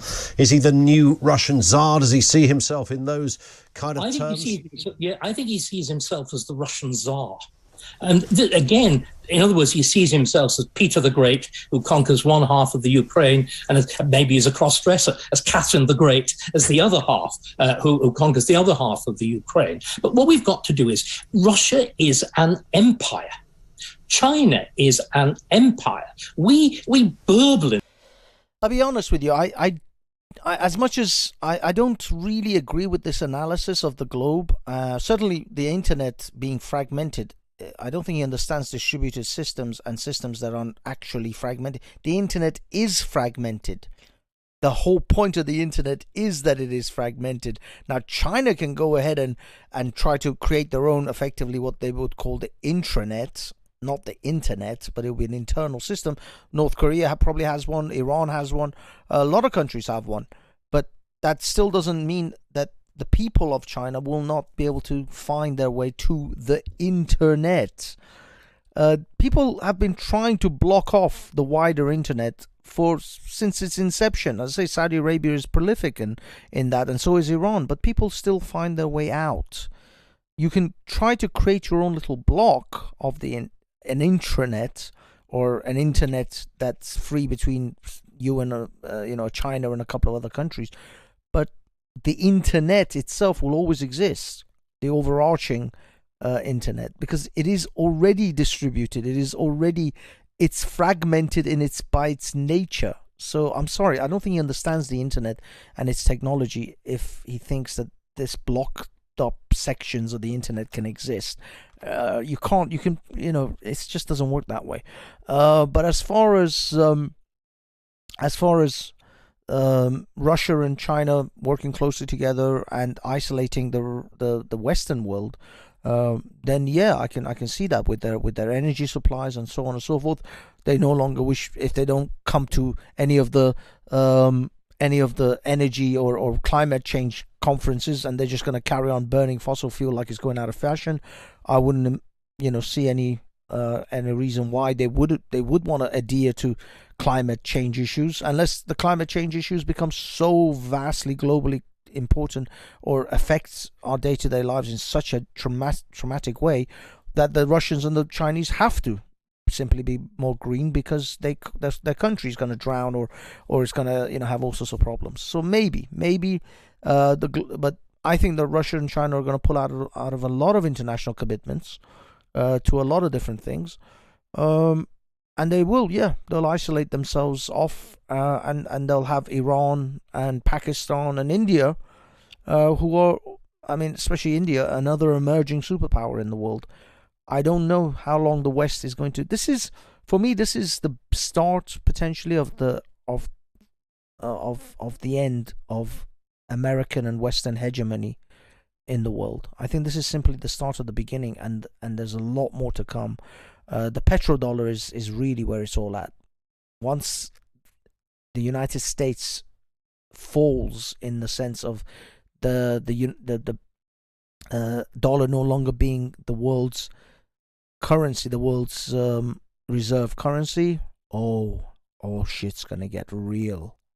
Shit is gonna get real. China's is planning to do something about the petrodollar for decades. I know that because there was a documentary I saw years ago, like at least 10 years ago, in regards to China's attempt to create a new reserve currency. I think it was around the 2008, actually. It was, I think, around the 2008 global banking crash, where China pushed for a new currency that is not owned by any country to become the reserve currency that is an international currency. And obviously America shot that down, and America, using its might and power, shot it down. But I don't think China's ambitions ever stopped to create a new world reserve currency. And that is what they're going for. That is what China is coming for. It's coming for the petrodollar. And that's dangerous. America has literally destroyed countries for this. It is part of their national security. Anyone that threatens the petrodollar and the reserve currency becomes instantly the enemy of the United States, and the United States goes to war with that nation. I don't know how much they're going to be able to go to war with China and Russia. I'm not sure how that's going to happen. They could wipe out little peons like Saddam Hussein and Gaddafi. But I think Russia and China are a different game entirely. So, yeah, that's going to be tough. Guys, I'm going to just put this link in the text because I'm going to sort of let it all end at this point. I would like to thank everyone who showed up. Things got a bit longer than I expected. I honestly don't really like to do shows more than 1 or 2 hours at a time. But, you know, we're knocking on like 4 hours on this one. Thank you for everyone that came. Thank you for all my guests, Peter, Raj, Omar, Angel Moon. Thank you guys. Thank you for everyone in the chat. There's just way too many of you guys to mention individually, but you know who you are. You know you're all my darlings. You're all part of the Darlings family. So thank you for coming. Love you all. Have a wonderful evening. Have a wonderful weekend. Stay safe, and peace out. Now comes to picking an outro, and I didn't prepare for that. So now I'm saying goodbye whilst not being able to say goodbye, which is kind of awkward. I'm not going to lie to you. It's a little bit awkward. I wish I was better prepared. Okay, we're going to outro ourselves with a bit of Femme Belling, which was a lady that we introduced the show with. And we're going to do it with a little cover of Maroon 5. Thank you, everyone. Let me switch this over. Have a wonderful evening, weekend, all of that good stuff. Kiss your loved ones, hug them tight, and we'll see you all next Friday. I might do some Banksy quickies during the week. By the way, like, subscribe, and share. You guys are the only people that I rely on to pass my videos around. If you like this content and you want to give me a little boost, share it with your family and friends and anyone that might benefit from the information that we covered tonight. Maybe tell them. I mean, you know, we are running the wheel of cunt, so, you know, adults only, perhaps 16, 17 plus. I'm not sure if you want to give the wheel of cunt to your grandma. I don't know. You make that call. I'm not. Kiss random people's bums. There you go. Izzy is making recommendations already. Kiss random people's bums. No, don't do that. Don't do that. They may not take it well, and you may come away with more than just a kiss from on a bum cheek. You may have issues. Did he actually just say that? Yes. I have a series of videos that I call Banksy's Quickies, where I try to make a short video during the day, on Monday to Friday, or Monday to Thursday. Anyway, it is what it is. Yep. Have a wonderful evening and weekend, boys and girls. Ciao.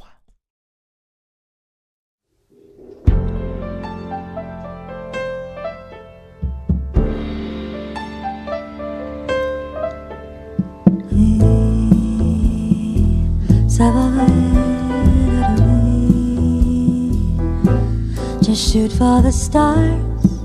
If it feels right, then aim for my heart. If you feel like, take me away. Make it okay, I swear I'll behave. You wanted control, so we waited. I put on a show. Now I make it. You say I'm a kid. My ego is big. I don't give a shit. And it goes like this. Take me by the tongue and I'll know you. Kiss me till you're drunk and I'll show you all the moves like Jack. I got the moves like Jack. I got that smooth.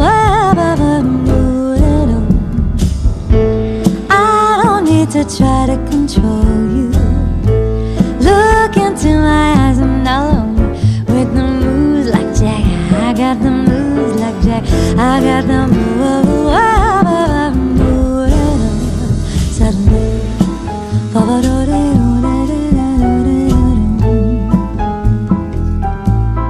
maybe it's hard when it feels like you're broken and scarred. Nothing feels right when you're with me. Make you believe that I hold the key. So get in the car. We can ride it wherever you are. Get inside it. You want me to steer, but I'm shifting gears. Oh, let's go over here. And it goes like this. Take me by the tongue and I'll know you. Kiss me till you're drunk and I'll show you all the moves like Jack. I got the moves like Jack. I got the moves. I don't need to try to control you. Look into my eyes and I'll own you with the moves like Jack. With the